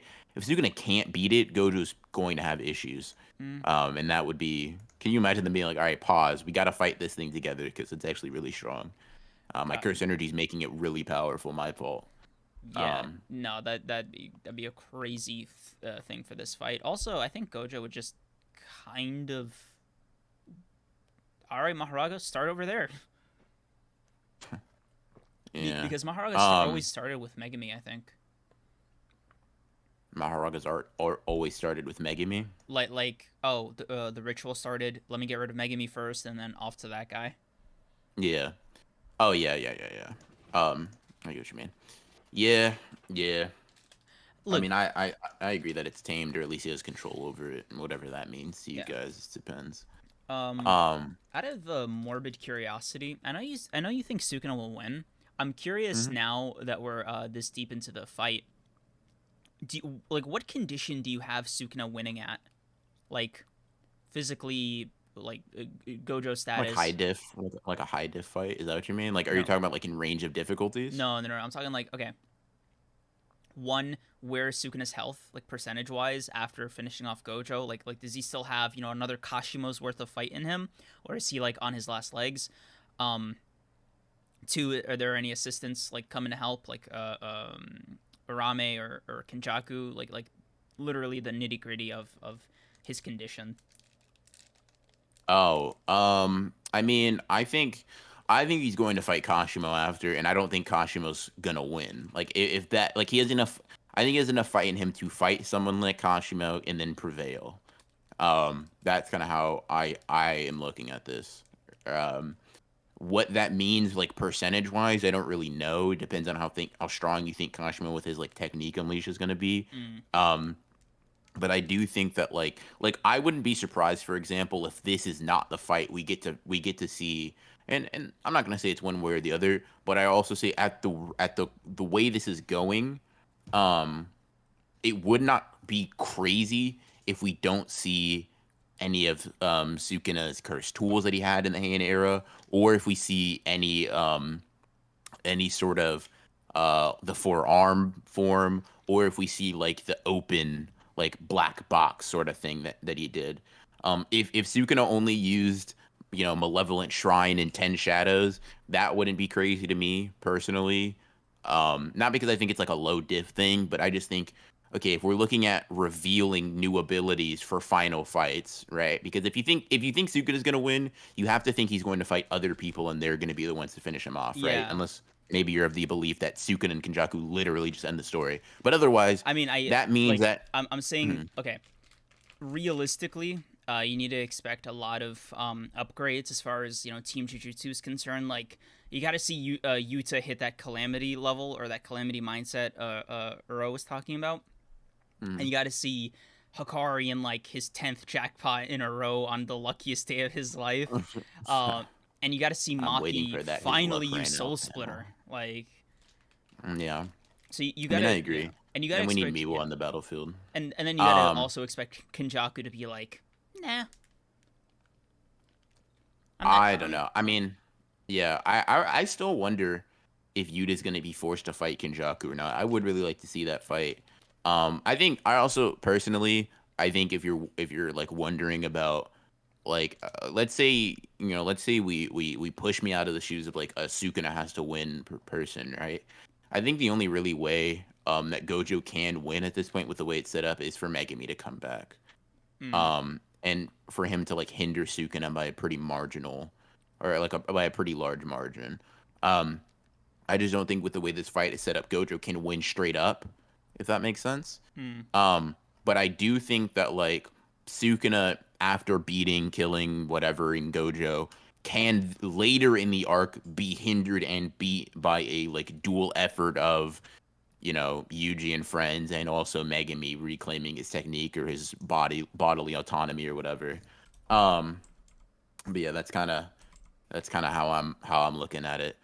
I will say it would be nice if Kashimo like really folded Sukuna to the point of like making him, like whatever. Kashimo fan aside, I don't think he's gonna win necessarily. I don't think it makes sense for him to win, but I do want a good fight, and I hope to see that from him. And I do think that would lead to an even more sensible like wearing down of Sukuna. Mm. Um, Yeah. yeah. Like I get what you're trying to say. Gojo wins the war, but not the battle type energy. Mm-hmm. Yeah. Okay. Yeah. It's so interesting. What you think? You think Gojo comes out on top then?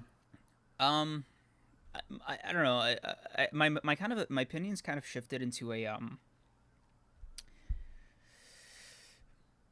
I don't even know, man. 'Cause I was gonna say maybe Gojo and Sukuna just tie and they take each other out, but I'm not committed. Like my heart's not into that. I think what I want, and this is kind of messed up, but like genuinely, it would be really really cool. I want to find a way for Gojo to survive while simultaneously getting like being alive to see his dream come to fruition, right? Like Gojo being like, "All right, guys, it's Gojo over for me, you're all sensei. This is it," as like an incoming attack from Mahoraga or somebody else is coming, and it's like a death blow. And for somebody like Yuta to come in with a Kusakabe like block, and be like, "No, or just sensei." have Kusakabe do it. Yeah, or literally, yeah, it'd just be like, "No, sensei, you got us." Yeah, I could do that. That'd be.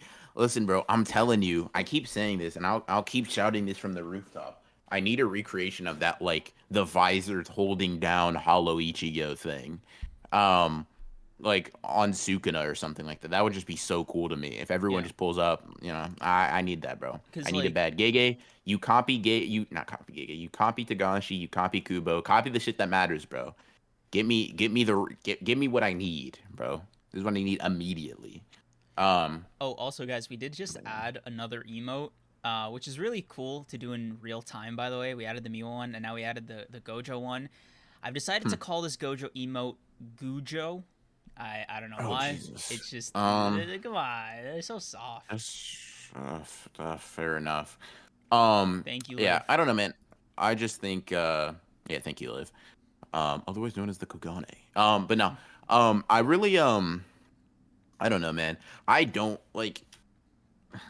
Someone asked about Yuji, right? Maybe it was a super chat actually. Before I just fucking answer that. Oh yeah, I think we missed one. 5 minute Yeah, let's fraud. see. Dragon, thank you for the 2.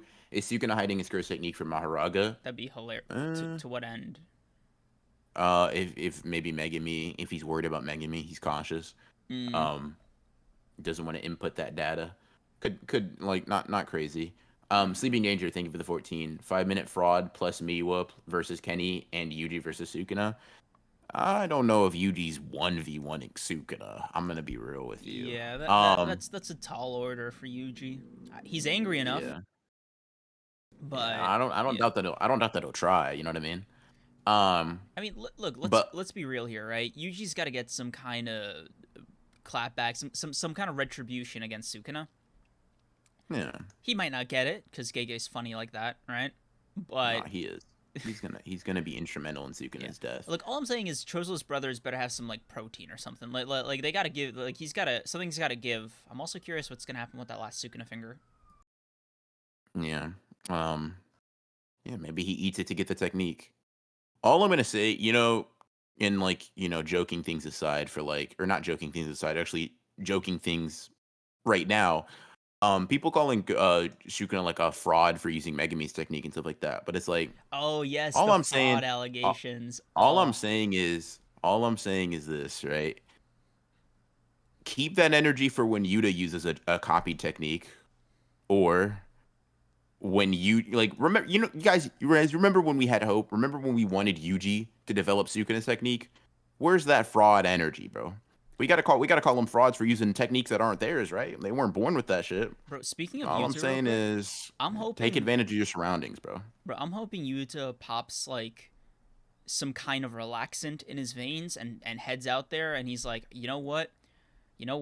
I learned a lot watching you fight Sukuna, and I feel like I want to hear those unusual abilities. Like I want to see the prodigy in action. Listen, I get it because I was doing the same thing to Yuta, and I agree that like what's the word I'm looking for? I agree that Yuta is kind of being a baby right now, but like here's the thing also, it's just how Yuta is, bro. Like off the battlefield. Like he's always been like he's never been that guy like in a regular situation, right? I mean, this is the same guy that was like helping civilians, being all like smiley, and then he was like, "I'll kill Kenjaku myself and get 400 points." It's like he's just bipolar, bro. He simply has two personalities, one for fighting, one for being a normal person, bro. It is what it is. That's true. I'll trade anything to get Megami back, the goat. See, I like you, Sheesh King. Thank you for the $2 and thank you for your support. Mm-hmm. More than the $2, the support is appreciated, bro. Yeah. Thank you. And he's not just talking about you being a member. I see your Megumi emoji. I do see it. But yeah. Yeah. M3D, thank you for the 5. Now that it's around the corner, how do y'all think Sukuna's statement of Mahoraga adaptability being limitless will hold up? Yeah. Very well. Yeah. I've had a lot of time to think about Mahoraga's adaptability comments, and I think what happens is Mahoraga adapts as best as it can to responding to the ability, right? So I think it adapts to dealing with the ability, but not to the ability inherently, right? Like it's not kill proof, for example. So with Mahoraga adapting to something like Sukuna's slashes, it probably just went like, all right, tougher skin, or like more dense skin, right? But it's not like, okay, all knife attacks are now like null and void, right? Because you saw what happened when Sukuna used this domain. So I think what Gojo's gonna have to do is just be like, okay, go for the head, I guess. Thanks for doing this, Sukuna. Because you know what? I'm gonna take Gojo's comments, and I want to talk about that real quick. When Gojo was like, "Oh wait, why isn't he using the technique? Does he know about like my conversation with Megumi? Does he think like I'll just destroy it instantly?" For me, that read as like, no, if he uses this, I will destroy it instantly. But like, it's weird that he's not doing it. You know, like he almost felt like Mahoraga was like, sense. Yeah. I mean, like Mahoraga. I mean, it doesn't seem like it's pressing Gojo the same way that I saw Malevolent Shrine doing. I mean, but that could just be me, right? Like that's here's the thing. I think Gojo's like working through it, like trying to eliminate options. But you have to think about it if you're Gojo, right? Why would you be confused? Sukuna wouldn't bring out an ability that you would instantly destroy. Of course he wouldn't. But I think he's just trying to figure out why Sukuna isn't breaking out Mahoraga yet. But I mean, I think Gojo is confident that he could probably one-shot Mahoraga, and I'm confident that Gojo could probably one-shot Mahoraga, the Mahoraga that we've seen before in the series, and probably Mahoraga on his own. Now, do I think that like Gojo is, while fighting Sukuna, getting off a hollow purple and like just bodying Mahoraga? Don't know. It's possible. It's not insane.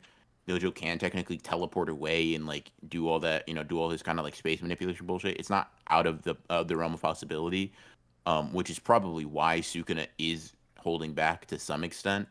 But it's sort of like I don't know. I think Sukuna does not give me the vibes of someone who wants to use some ability and just can't. Like he's at his wit's end, right? He's like the conditions haven't been fulfilled yet. I think if I were Sukuna, right, it's like, cool. All I have to do is wear down Gojo to the point where he can't fight me and this Shikigami simultaneously very well. And if he can't fight Mahoraga very well, his ability to deal with him is only going to get worse as time goes on. Yeah. Which is how I feel about it. Like, I guess it remains to be seen, right? I mean, next week. But it will be something that I'll be taking stock of. Yeah. Because Sukuna's explanation better be satisfying. Excuse me. It better be satisfying, but it also had better be worth the wait, right? Like, tactically speaking, I mean, like in the battle, it had better come at a cost. Because I just feel like I don't know about you, this feels like the middle nearing the end of the fight. Like maybe I could see middle. Yeah, maybe next chapter, or maybe the chapter next chapter is like Gojo figuring out a response or going back and forth with Mahoraga. Mm-hmm. But I think after that phase, it's pretty much going to be like, all right, one of these guys has to win or whatever, and the fight's going to be over. However many chapters that takes after the Mahoraga segment is kind of up to Gege's discretion. unfortunately. But it remains to be seen, right? I Mhm. have my hopes up that Mahoraga will not be too big of a deciding factor. I believe in Gojo, right? I love that agenda for him, and I'm a So tell me, supporter. okay, so you say you believe in Gojo, right? Cool, cool, Gojo. cool. I heard you. So you say you believe in Gojo, right? And the thing is like, cool, to what end, right? Do you just put it all on the table? Is he winning or is he losing? Show me your belief. Man, that's a tall order, bro. Cause Because you, like what cause I'm look, what I'm okay, saying is like what listen, I'm saying is when I have an agenda, when I put my look, weight behind a bro, character, I don't just dance around it, look. right? Here's the I problem. say Here's the problem. Megumi is going to come back. Oh my It's god. happening. I say Sukuna is gonna win. It's gonna happen. I say Miwa's gonna kill Kenjaku. It's gonna happen. Put your weight behind it or don't say you're a supporter, bro. All I'm saying, ignore those. Those aren't for me. Okay.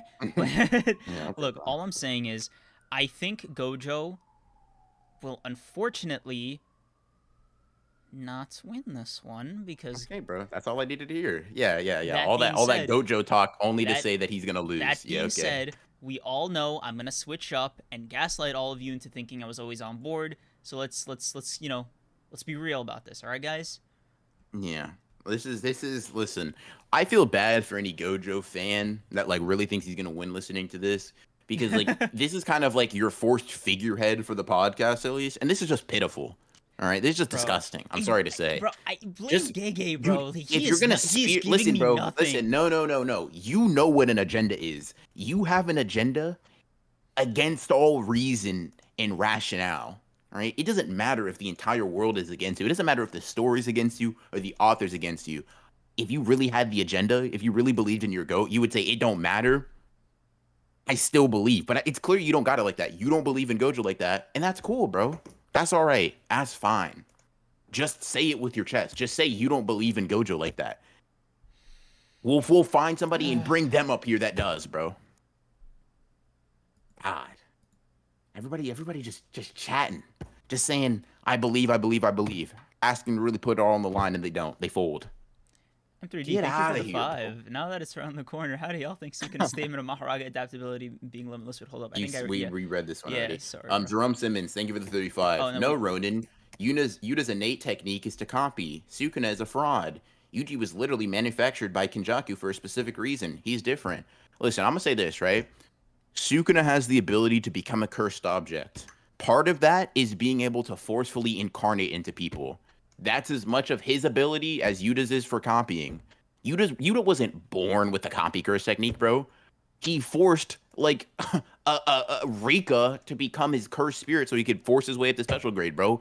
Get over it. The like I mean, listen, y'all is need to get it copy through your not head, his right? innate technique? Oh my god, huh? No, it's not that it's not his innate technique. I'm saying that he's only as strong as he is because Rika died in front of him. Oh right. Um, I'm just saying, like, who would have thought in the story where Gojo says 80% of your shit's innate, your abilities kind of determine how you go about a fight. It's like, yeah, bro, 10 Shadows merchant.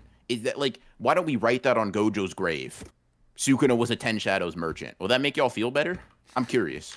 Will you guys listen, will Gojo fans truly be able to sleep better at night knowing that yes, instead of dying to Malevolent Shrine, he died to Mahoraga punching him in the face? If it does, bro, Sukuna is a 10 Shadows merchant, bro. I don't know what to tell you. Sure. Yeah, he needs the 10 Shadows to do anything.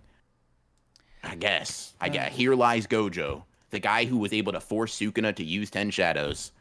That's his legacy right there. Yes, sir. Yes, sir. Nah, but Yeah. on a real note, actually, no, that was all on a real Yeah, note. I don't know that why I was said I on was a gonna real. say That was all serious. That was all like a serious opinion wrapped up in a joke. That's crazy. yeah I was gonna say yeah I didn't like where's the sarcasm? Yeah, I'm like, damn, I was not a joking. I said it jokingly. But I Yeah. just said shit, bro. That's crazy. Yeah, Cole, thank you for the 5. Hey guys, really enjoyed the podcast. Thank you. I wanted to see what you think when you think Black Flash will be reintroduced. Is Gege going to have trouble scaling the ability? I don't think Black Flash necessarily needs to be scaled because it depends on the output and power of the user, to the power of 2.5 or whatever. So I think whether or not it's Sukuna or Gojo dishing that out, it's going to be very effective on the other person, assuming it hits Gojo. And Sukuna's able look, bro. If Sukuna's able to wrap up domain amplification into a black flash, that's gonna go crazy. Just off rip. Listen, bro. I'm gonna say a hot take. Gojo and Sukuna aren't using a black flash in this fight. I don't think, because you know what it is. If there was going to be a black flash realistically in this fight, Gege is enough of a prick to have Sukuna do it, like on some Mahito timing. I think it's either gonna be Kashimo or Yuji. Yeah. As like the first person, Kashimo, Yuji, or Megumi. Those are my guesses. Yuta could do it too. There's a lot of people like fucking do it, but like if you had to say who's the person who's gonna do it, he's gonna bring it back. Listen, I think Yuji's probably going to. He's got the whole Black Flash thing tied down. But yeah. Let's see. Sleeping Danger, thank you for the 14. Kreams does not understand agendas. I'm sick. That's what I'm saying, bro. Like, you don't even have to be right. Just be confident. Like, just be confident. Like, God, bro, you're about to get me mad. You think I can take it, bro? How am I supposed to switch up when everybody knows? Like, think, bro. No, bro. Here's the thing. You don't even have to switch up. You just deny reality. Like, here's the thing, right? If Sukuna loses, no, he didn't. Ronin, gaslight, no jutsu. I get it, bro. I'm just saying, like, what do you mean switch up, bro? Like, you could show me a panel of the narrator literally saying Sukuna lost the fight because he was weaker, and I would say that doesn't exist. That's how deep your agenda needs to run, bro. And it's just clear you're not like that. Clear you're not like that. You know what happened? I know what happened, bro. Chapter 213 never like you undersold how much that hurt you. You saw the Megumi panel for the first time, and you ain't been the same since. I haven't been the same, bro. I've been stronger. This has really reinvigorated my faith in Megumi. Now I know he's gonna come back, and now I see the potential, bro. I see what New Way can look like. I see what Divine Dog can look like, bro. Man. He needs all the help he can get. Hey, listen, bro. You're about to join me in the depths of darkness once Gojo dies. That's all I'm gonna say. Yeah, no, I'm fully gaslighting myself. Like, I'm gonna be a practitioner. I might go like black belt in the gaslight no jutsu. Like, watch, bro. All right, let's run through these super chats real quick. Sukuna fans started the fraud allegations. Blame them. Thank you, Samurai Tadpole. Thank you for the $2. I wouldn't know, bro. But fair enough. If we did, right, as a collective, that's on us. Yeah. As the leader, you know. King Knee, thank you for the 10. Fraudkina has been on many watch lists for hanging outside of high schools. Jesus. He's out here asking 15-year-olds for curse techniques that are better than his. Hashtag malfunctioning shrine.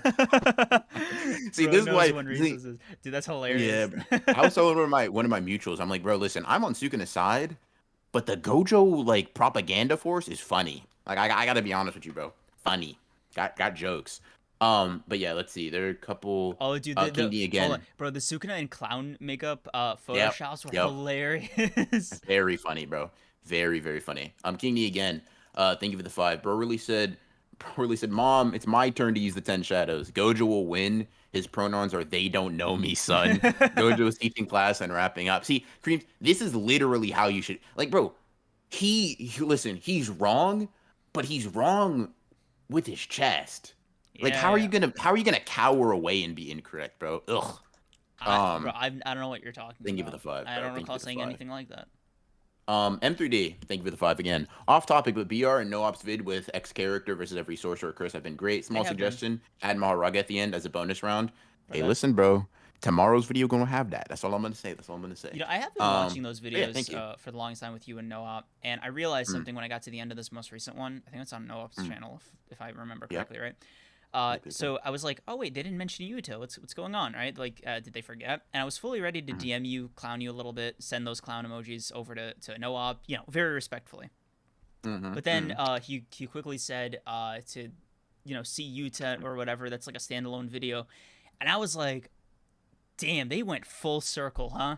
You guys, it is. That is just so fucking funny to me. We YouTubing, bro. What you want me to say? What you want me to say, bro? What you want to say? But yeah. If only I knew which channel that was on. Yeah, Broken Run-Ins. Yeah, if only there was another guy dropping the second half of that Gauntlet video tomorrow. Anyways, you know, kind of random. But I appreciate you. Thank you, M3D. Glad you're enjoying those videos. Dex, thank you for the 5. If a Gojo versus Sukuna debate got the JJK fandom heated, damn. Could you imagine a Sukuna versus Kashimo or a Gojo versus Kashimo debate? Look, bro. Kashimo's Kashimo cool. better. There's no need to debate. I agree. Look, man. Kreams is about to say there's no need to debate, and I agree. That's all I'm saying. Look, bro. Kashimo fans need a rally around him. He needs all the support he can get. That's all I'm gonna say. But yeah, Yeah. don't get it twisted, chat. Sukuna's gonna lose in the end, all because of Megumi, right? But while Megumi isn't a factor right now, Sukuna's on top. Like, I don't know what to tell you. Here's the thing: the agendas are as follows: Kashimo, Miwa, Megumi, right? Everything else is supplementary. All the other stuff I'm saying, that's a side hobby, right? That's a side hustle agenda. Okay. Oh, But also, like right now, I'm on my Gary V side hustle shit. All right. So what can I say? Deploy empathy, bro. I got it. I'm deploying empathy, and I'm empathetic for Gojo's death. Like, what do you want me to do? What you want me to do, bro? Oh my god. I deployed empathy, and I'm hustling. All right. Jesus, that's such a deep like that's just such a me and you conversation. Yeah. I just forgot. I'm like, bro forgot about inside jokes. You know, Chad, this actually raises a good point. You know, sometimes BR and I forget whether we had conversations on air, on video, or like privately, because the way we have these conversations is the same for all three. So we'll randomly bring up a joke, or we'll mention something, and like give it like a month or two, and we gun to our heads, we will not be able to tell you like which one we said it in. I don't know. Like bro, y'all don't know about the Gary Vee discussions, and I just brought that up like as if it was natural, as if we had been talking about this for a while. But yeah, nah. Yeah, what's more toxic? Gojo versus Sukuna or Shanks versus Mihawk? Bro, can we be honest? Let's Shanks versus Mihawk, bro. Yeah, it's not even close. Because what about your hockey Susanoo, bro? Bro, because no, hold on. Unlike Gojo versus Sukuna, the fight's actually happening. So like, we have feats to go over, right? Yeah, we have back and forths, but like with Mihawk and Shanks, it's like it's just Shanks it's people, so like Shanks fans being in denial, bro. It's like we got the statement, like pack it up. Does Shanks have a sword? Oh my god, not this. Bro, that's it, bro. That's the. I'm sorry to tell you. Listen, if you think Shanks wins, you're wrong. Bro, he has a sword. He's used the sword. He's a swordsman. Hey, bro. The thing is, I don't need to be caught up. I just know how to read basic literature, bro. Oh my god. Mihawk equals world's strongest swordsman. Shanks has sword and is a man. That means Mihawk's stronger. 2 + 2 = 4, bro. Come on now. Come on now. Anyway, wait. Let me ask you something. Do you think Shanks would win that? I'm curious because this might actually explain something. Go ahead. Please give me your answer. It depends on whether or not Mihawk has Conqueror's Haki. Okay. Well, what do you think? Right? Like, do you think he does?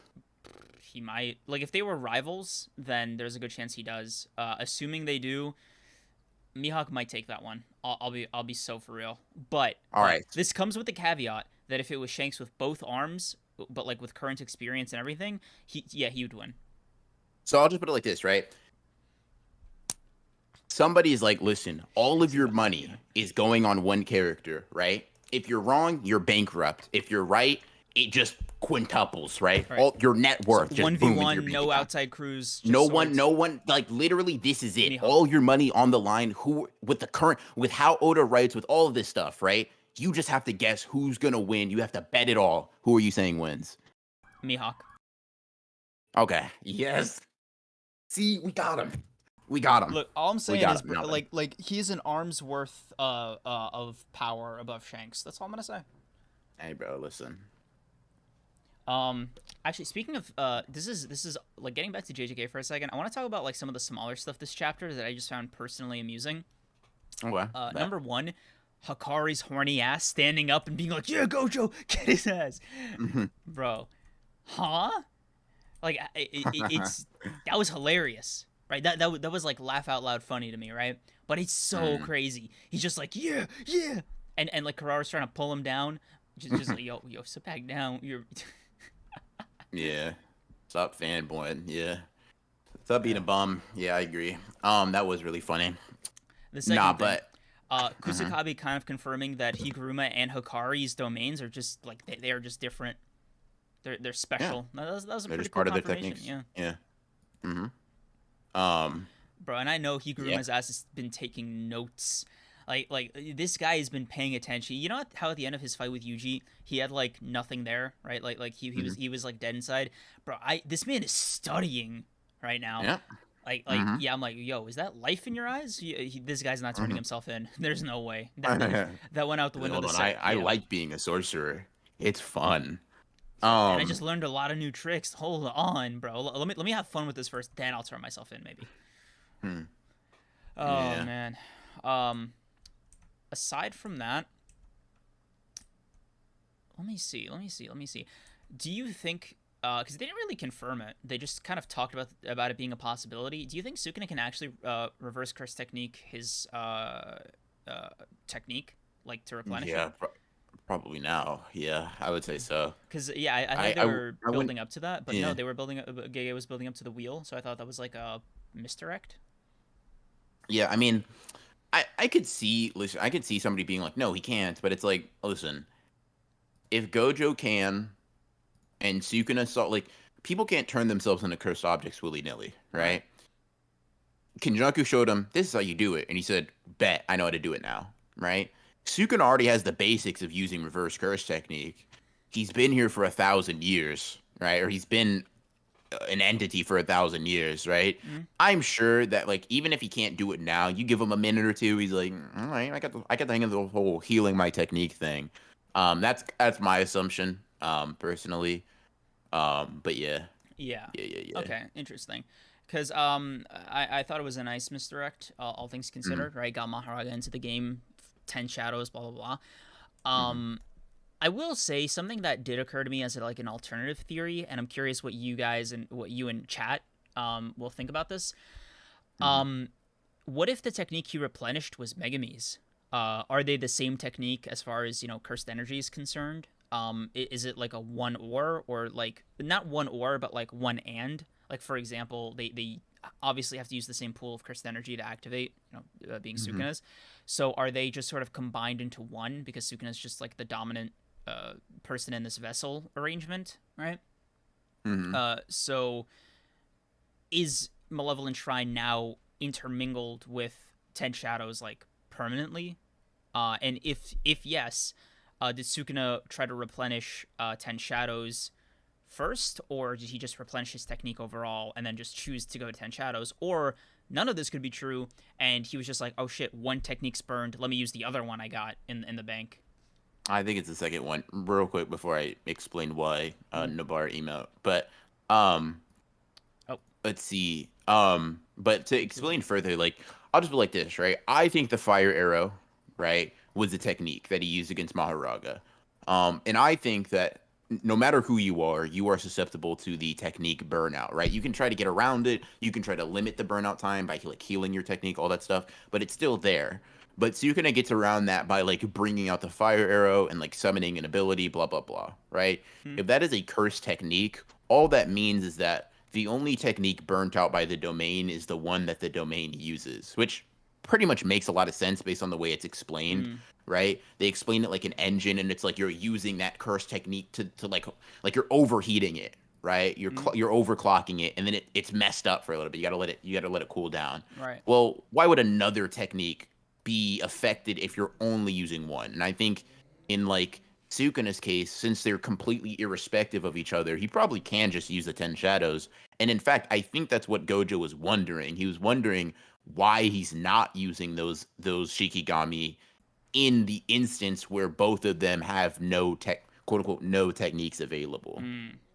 I see. Okay, because I was thinking the easiest solution is just that they're separate techniques. But I was wondering if there was maybe like a caveat to it with the setup being what it was. Yeah. Yeah. So I was just curious what you and chat thought. Oh, also, guys, three things. One, like the stream, like the stream. Two, members. We got a new emote in there, so it's called New Bara. Thank you, Liv, yet again. Have fun with that one, chat. We're Hmm. cooking, we're cooking. And lastly, this is like not lastly for the podcast, but like lastly for these sets of three that I laid out earlier. Do you think like is Kashimo waiting for like a death from Gojo or like a withdrawal or like a kind of an indicator of defeat, not so much like yeah, Yeah. no, it's like he's dead. I think an indicator of defeat, but I think Kashima probably sees the only indicator of defeat in this fight being death. Ah, I see. Like for someone like Kashima and someone like Sukuna, I mean like I'll just be like this. Kashima lost to Hikari, didn't he was just like kill me. duh, that's what you're supposed to do, right? You beat me. You're supposed to take my life now, right? So I mean, to me, Kashimo's the type of guy that would not be able to, like, he'd look at Gojo, you like, okay, cool, you lost. Sukuna, it's time for you to kill him. Like that's kind of how things work. You know what I mean? You lose, you die. That sort of deal. So I mean, if Gojo said Kashimo, you can come in, I'm sure Kashimo would jump at the chance. But I do think if you're asking me what Kashimo himself is like waiting for, he's waiting for Gojo to die, or he's waiting. It would be funny too if if Sukuna gets beat by Gojo and then Kashima's like, well, beggars can't be choosers. I guess you're the strongest guy in the world, and then he just fucking charges up and heads out. He's like, all right, I'm like, come on, bro. I gotta fight. I gotta fight somebody. Bro, I just had a crazy thought. You know what Kashimo gives me? He gives me sensu bean energy. I don't know what it is, but like he just has that like vibe to him. Like I feel like if he was gonna run up on Gojo after this fight, if Gojo won, it would have been like, all right, here's some reverse curse technique, or here's some energy, or whatever the hell. And he's gonna be like, now put him up. And it's like, yo, Kashimo, you need a domain to fight me, man. Like. I think I understand what you mean to some extent. I think it's not because of honor though. I think it's because of fun. Yeah, I think it'd be like what do you like? Hold on, who do you think you're disrespecting? 50%. Listen, I don't care if you're stronger than me at 50%. You better go all out, or else I'm gonna blow everybody else up. Nah, but yeah, I mean, I could see that. Actually, speaking of, you just reminded me, one of the things that got sort of undercut in Gojo's monologue about Sukuna and the Ten Shadows was, and dude, I feel like so stupid sometimes.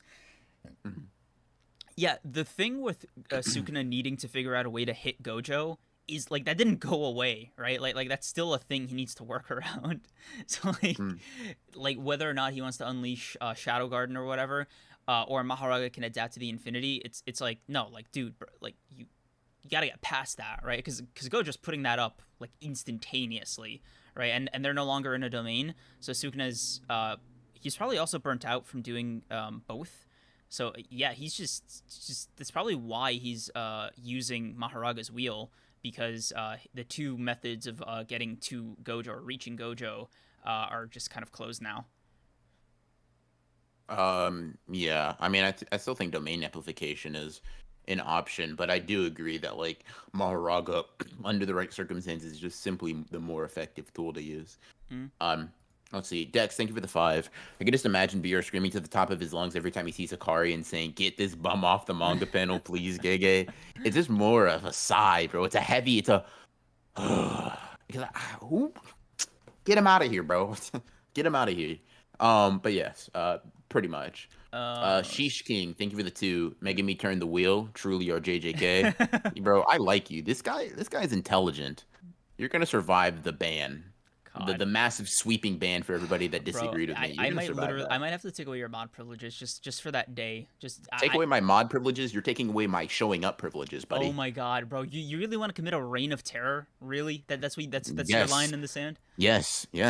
Like what I'm saying is, if I'm right, banned. Like that's it. Like there's no negotiation. There's none of this talking.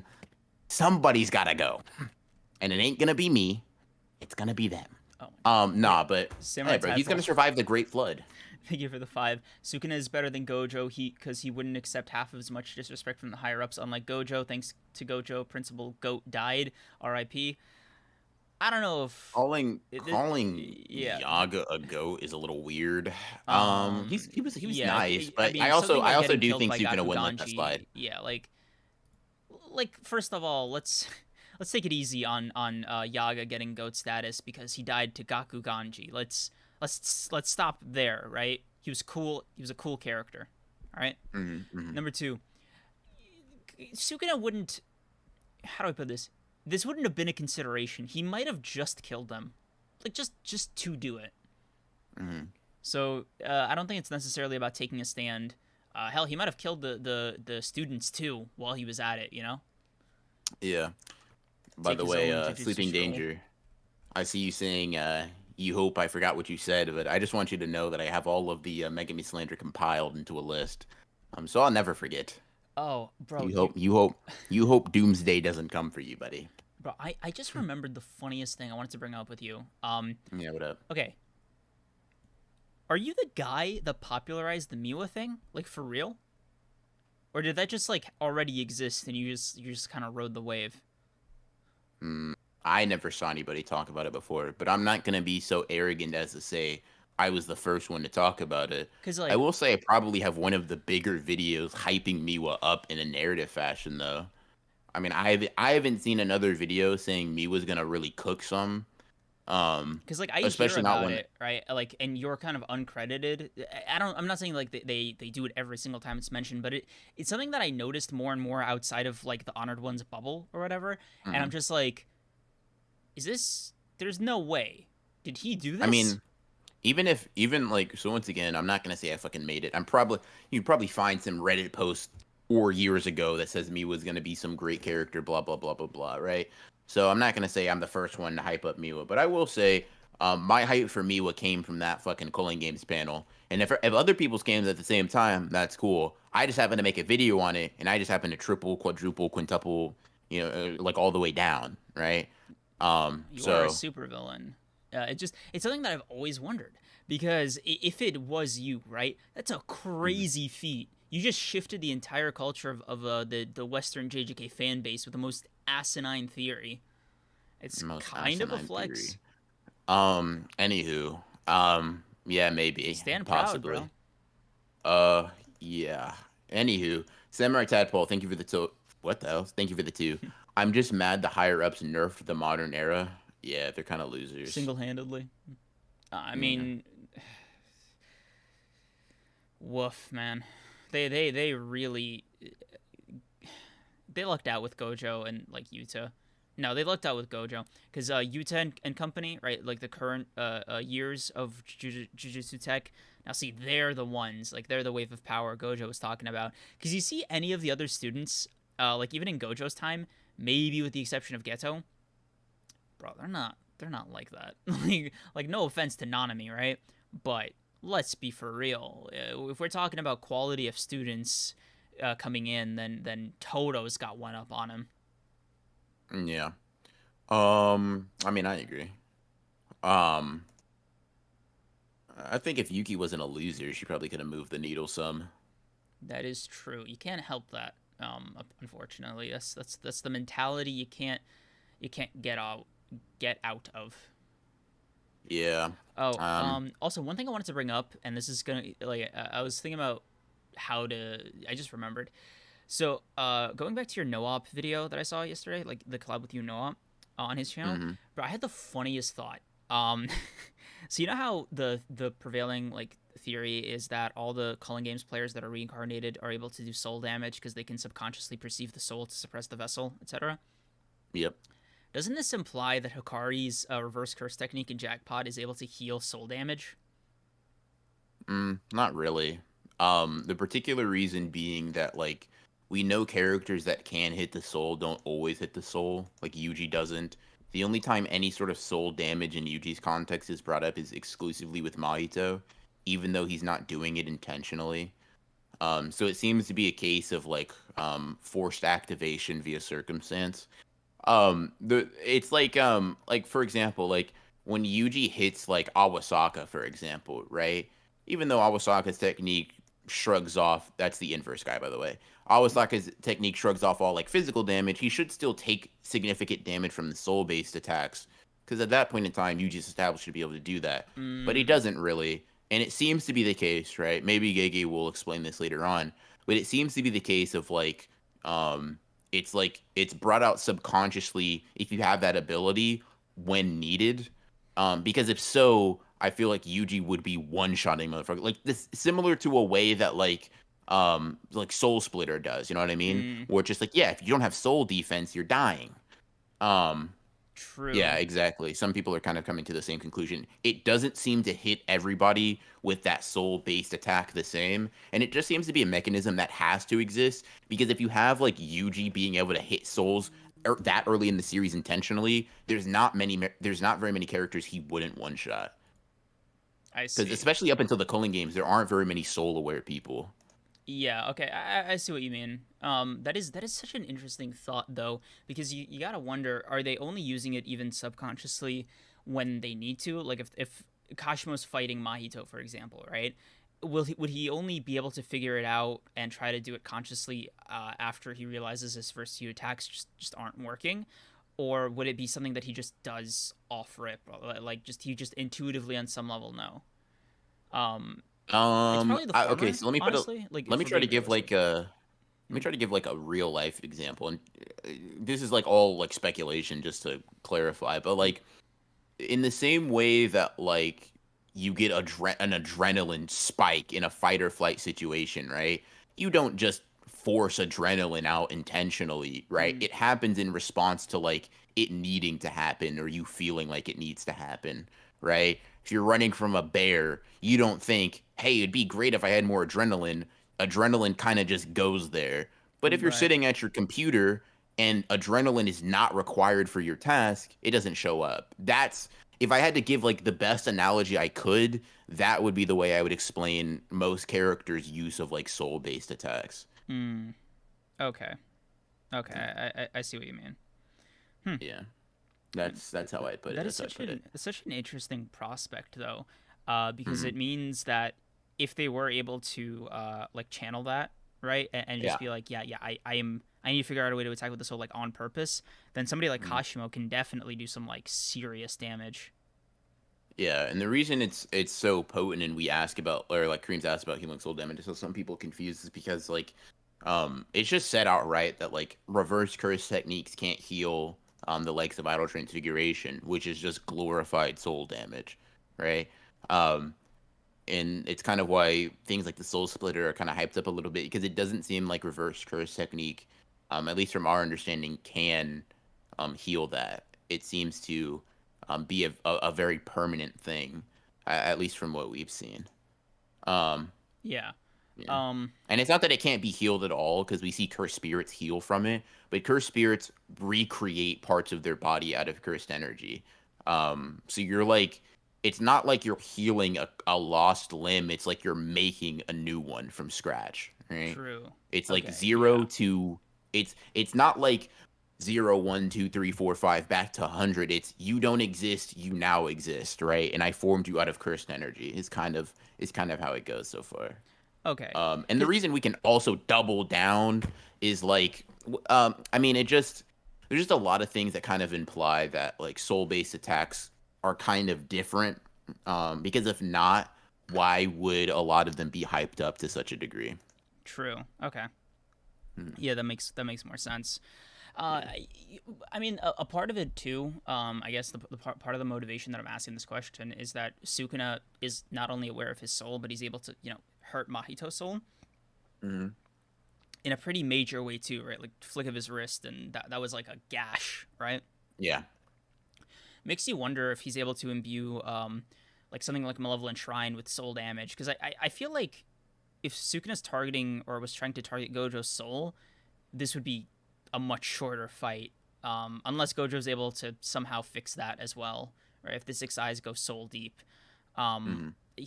there's some allusions to Gojo knowing about his soul in the little back and forth he had with Kenjaku when he was being sealed. He was like, "My soul tells Hmm. me different." Maybe that's something, but I don't think it's quite selling me, right? Because like Mahito wasn't able to do anything because Infinity.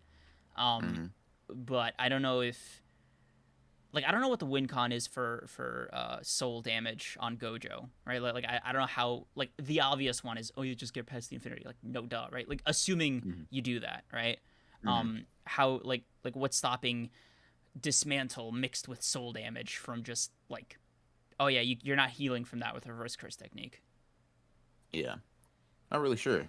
Not really sure, right? honestly. Yeah, It might be good that Sukuna is like holding doesn't back. consciously do that. Um, well, Sukuna might be another case of that though. Like um, he might not be attacking the soul with each like outside of the context of like characters like Mahito. Mm, okay. Yeah.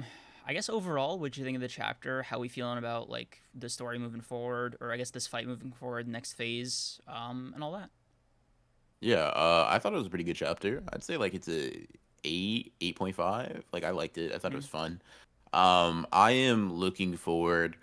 Um, it's funny to say, like almost entirely to like the slander on either Gojo or Sukuna's side. Like almost not more so, but almost more so than the chapter itself, just because of how funny it's been. Like Like, dude, if week to Sukuna does week. bring out the 10 shadows, if Sukuna does bring out the 10 shadows, the way people will clown him is so fun. It's just hilarious. Like I'm looking forward to it. And if Gojo gets packed and Sukuna hasn't brought out the 10 shadows so far, It's yeah. that's gonna be funny as well. And then also just in terms of chapter, I'm curious to see what Sukuna has been kind of like scheming at. So I'm excited. I'm excited.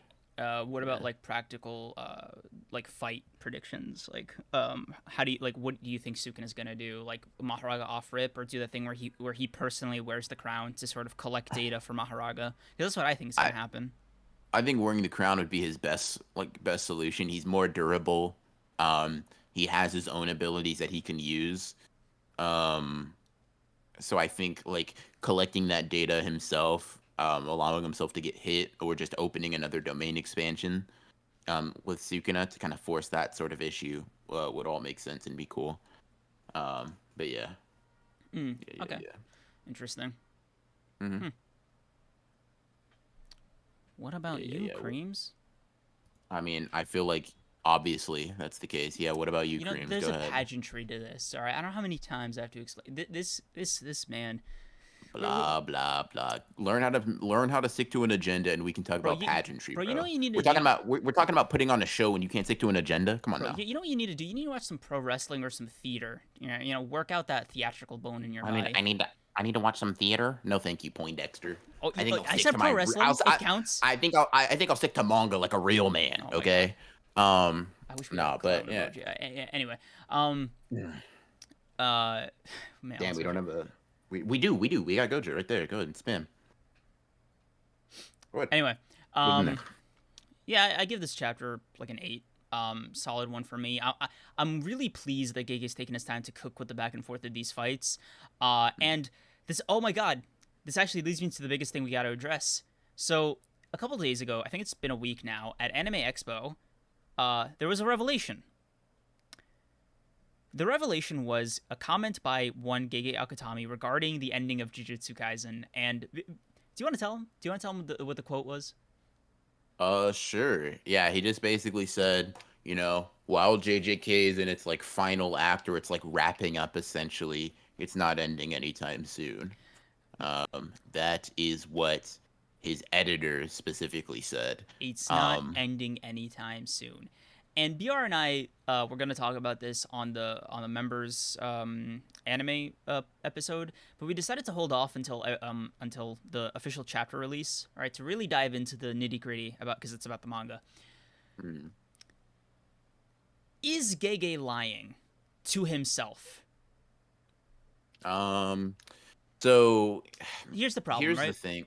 Go ahead. Show me that you believe it, right? Because saying it is one thing, right? He's not writing like a guy who believes that statement. Is that I fair to mean, say? no. Um, Insane. but I'll put it like this. I'll put it like this, right? So there's two things. One, you could say that Gege didn't say this, his editor did, right? Okay. So Gege didn't say shit, I guess. Like, granted, we're taking it as word because one, not only did Gege not disagree, but an editor is also a pretty large portion of like they know where the story's going and they have a lot of input, right? Mm, Especially with Gege, he's made author comments saying like he'll do basically whatever his editor says. And mm, mostly he was joking, but it kind of does speak to a sort of a pliability with Gege in his story, right? mm-hmm. Um so so one, right, if it doesn't go on for an extremely long time, you could always say, "Oh, well, he never said it." But two, you got to just ask yourself, what does anytime soon mean, right? Right. I'm Does hoping that mean six it's months? Does that mean a year, yeah. 2, 3, right? Because if Oda said I'm not ending One Piece anytime soon, that means you guys got another decade of One Piece, right? If if Tabata said Black Clover's not ending anytime soon, that means you guys got at least another 150 chapters. If Horikoshi said that, you guys are getting another 100 chapters. Mm. Blah blah blah blah blah blah Well, blah blah Horikoshi blah. would just be Right? lying, but yeah. But like the thing is it's possible that like we may be misconstruing anytime soon. I don't necessarily think so personally. So what's your Like like how do you perceive anytime soon? I think we have like a year more. That's what I would imagine. I would imagine like anytime soon means like we're good for a pretty decent portion of the year. Like I don't think you could say we're not ending anytime soon and then put out like barely above 20 chapters. You know what I mean? Yeah. It doesn't seem very coherent with like the point you're making. If I had to be honest, right? Yeah. I will say like to me that looks more like we may end this time next year sort of thing. Mm. Not necessarily as a bare minimum, but just kind of as a pretty I feel like safe estimate.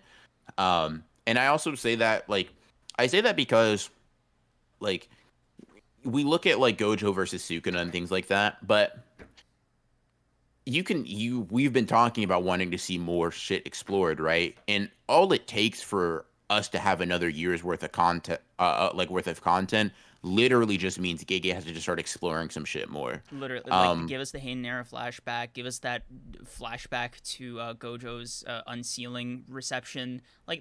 He's yeah, not short for content, right? That's the problem. yeah, And and I think the heart of like why I'm bringing this up is that this is good news to me, but because I obviously don't want JJK to end like this soon, right? mhm, But a mhm, part of me is almost like Gege, please tell me you believe this, right? mhm, Because that's always what it comes down to. Like I don't want to hear Gege being like, "Oh yeah, I meant like 30 like 32 more chapters." Some low yeah, s number like that, right? Like I want him to be like, "Nah, another year, maybe more." Like, yeah. I mean, I would like that personally. And it's just like it just depends. I will say this. Excuse me. Gege probably can't get 50 more well, I don't know. I'll just say this, like there is a writing style or there is like periods in Gege's like writing where you can see that he's taking his that is time. not conducive. Mm. Well, I was going to go the opposite route actually. That is not Mm. conducive to a longer running shonen, right?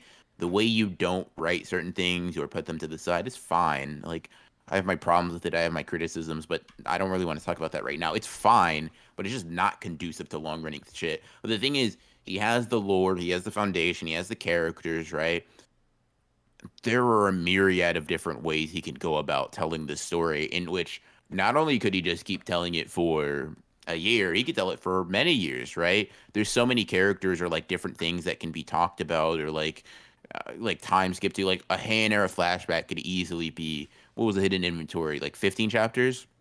A hand era Yeah. flashback can be 15 chapters. Yeah. The flashback covering like a month's worth of content of like preparation and Yuji learning his technique or using the soul book, Yuta and Inamaki, Maki Hikari, blah blah blah. Like that could be 5 to 10 Yeah. chapters, right? Like And you see how this just starts stacking up, mhm. and you can really see how like and like okay, let's talk about Yuta versus Kenjaku. Let's say that's 10 chapters. Okay, now you're at like 35 chapters at this point. And then we Then you just have Yuji versus Sukuna, and then you have Megumi if he's gonna come back, and then you have Miwa, and then you have Kashimo, and it's yeah. like all of this stuff starts snowballing, right? To And where that's if wait, Sukuna hold on. decides he And wants to dude, take his time, he takes his time. not only that's also assuming you don't want to do anything like to address the wider world ramifications of everything that just happened, right? So there's no Yeah, epilogue of any kind. yeah, 100%. Like he can. Like he has No, if he I were you, mm, I wouldn't look at this and be like, this means we're getting several more years, right? I know some people have taken it to mean yeah, that. no, it's Gege Akutami, bro. Like if I wouldn't take it like that. you know what being a Like JJK fan is like sometimes. You know that meme of the guy in hell with the guns being like, "Where is this?" It always feels like, "Where is Gege Akutami?" for me. Like every mhm, time he speaks, it's just like, bro, put him up. Let's go. Take like yeah. outside now. I love your manga though. Like it just like come on, man. Like talk to me about it. Why the rush? Hmm. Uh, Yeah, I mean, is like, I don't know. I like here's you know what's crazy, mm, and I won't spoil too much because this actually has a lot to do with the video I'm making, right?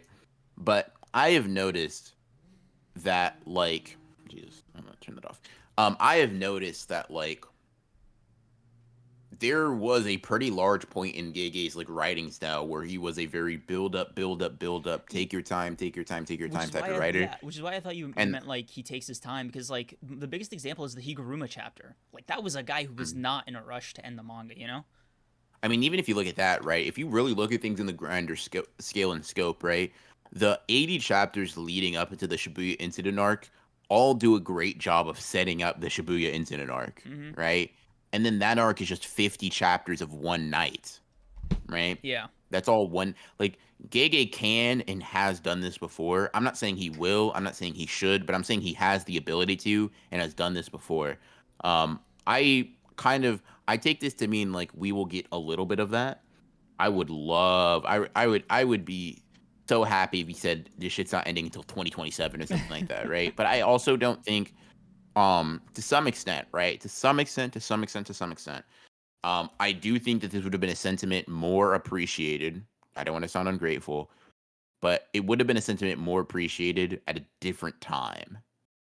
It's not that like it's just Gojo versus Sukuna is such a weird place to say like, oh no, we still got a ton of time left. Yeah, it's like that seems like we finale can like kind of, it's like you can do that, right? And that's not crazy, but it's also just like okay, fair, but this is also kind of feeling like one of them end game level fights, you know what I mean? Yeah, because like everything hinges on this fight, right? That's why everybody's huddled around a bunch of screens, like reacting to this instead of doing stuff. Like this is it. Like the story literally cannot progress until this is settled. Yeah. So I'm happy about it though. Like, I don't know if I think it's as useless as a lot of people think. I don't know if I think it's as useful as a lot of people think. But I do think we can like this kind of at least points in the direction of having another like year of JJK. It's not for certain. Gege could just mean like, because technically, a week is soon. So as long as it doesn't end within a week, JJK didn't end anytime soon. Right? And that's why he's in hell, bro. Like, like I could see something like that, right? And that's not absurd.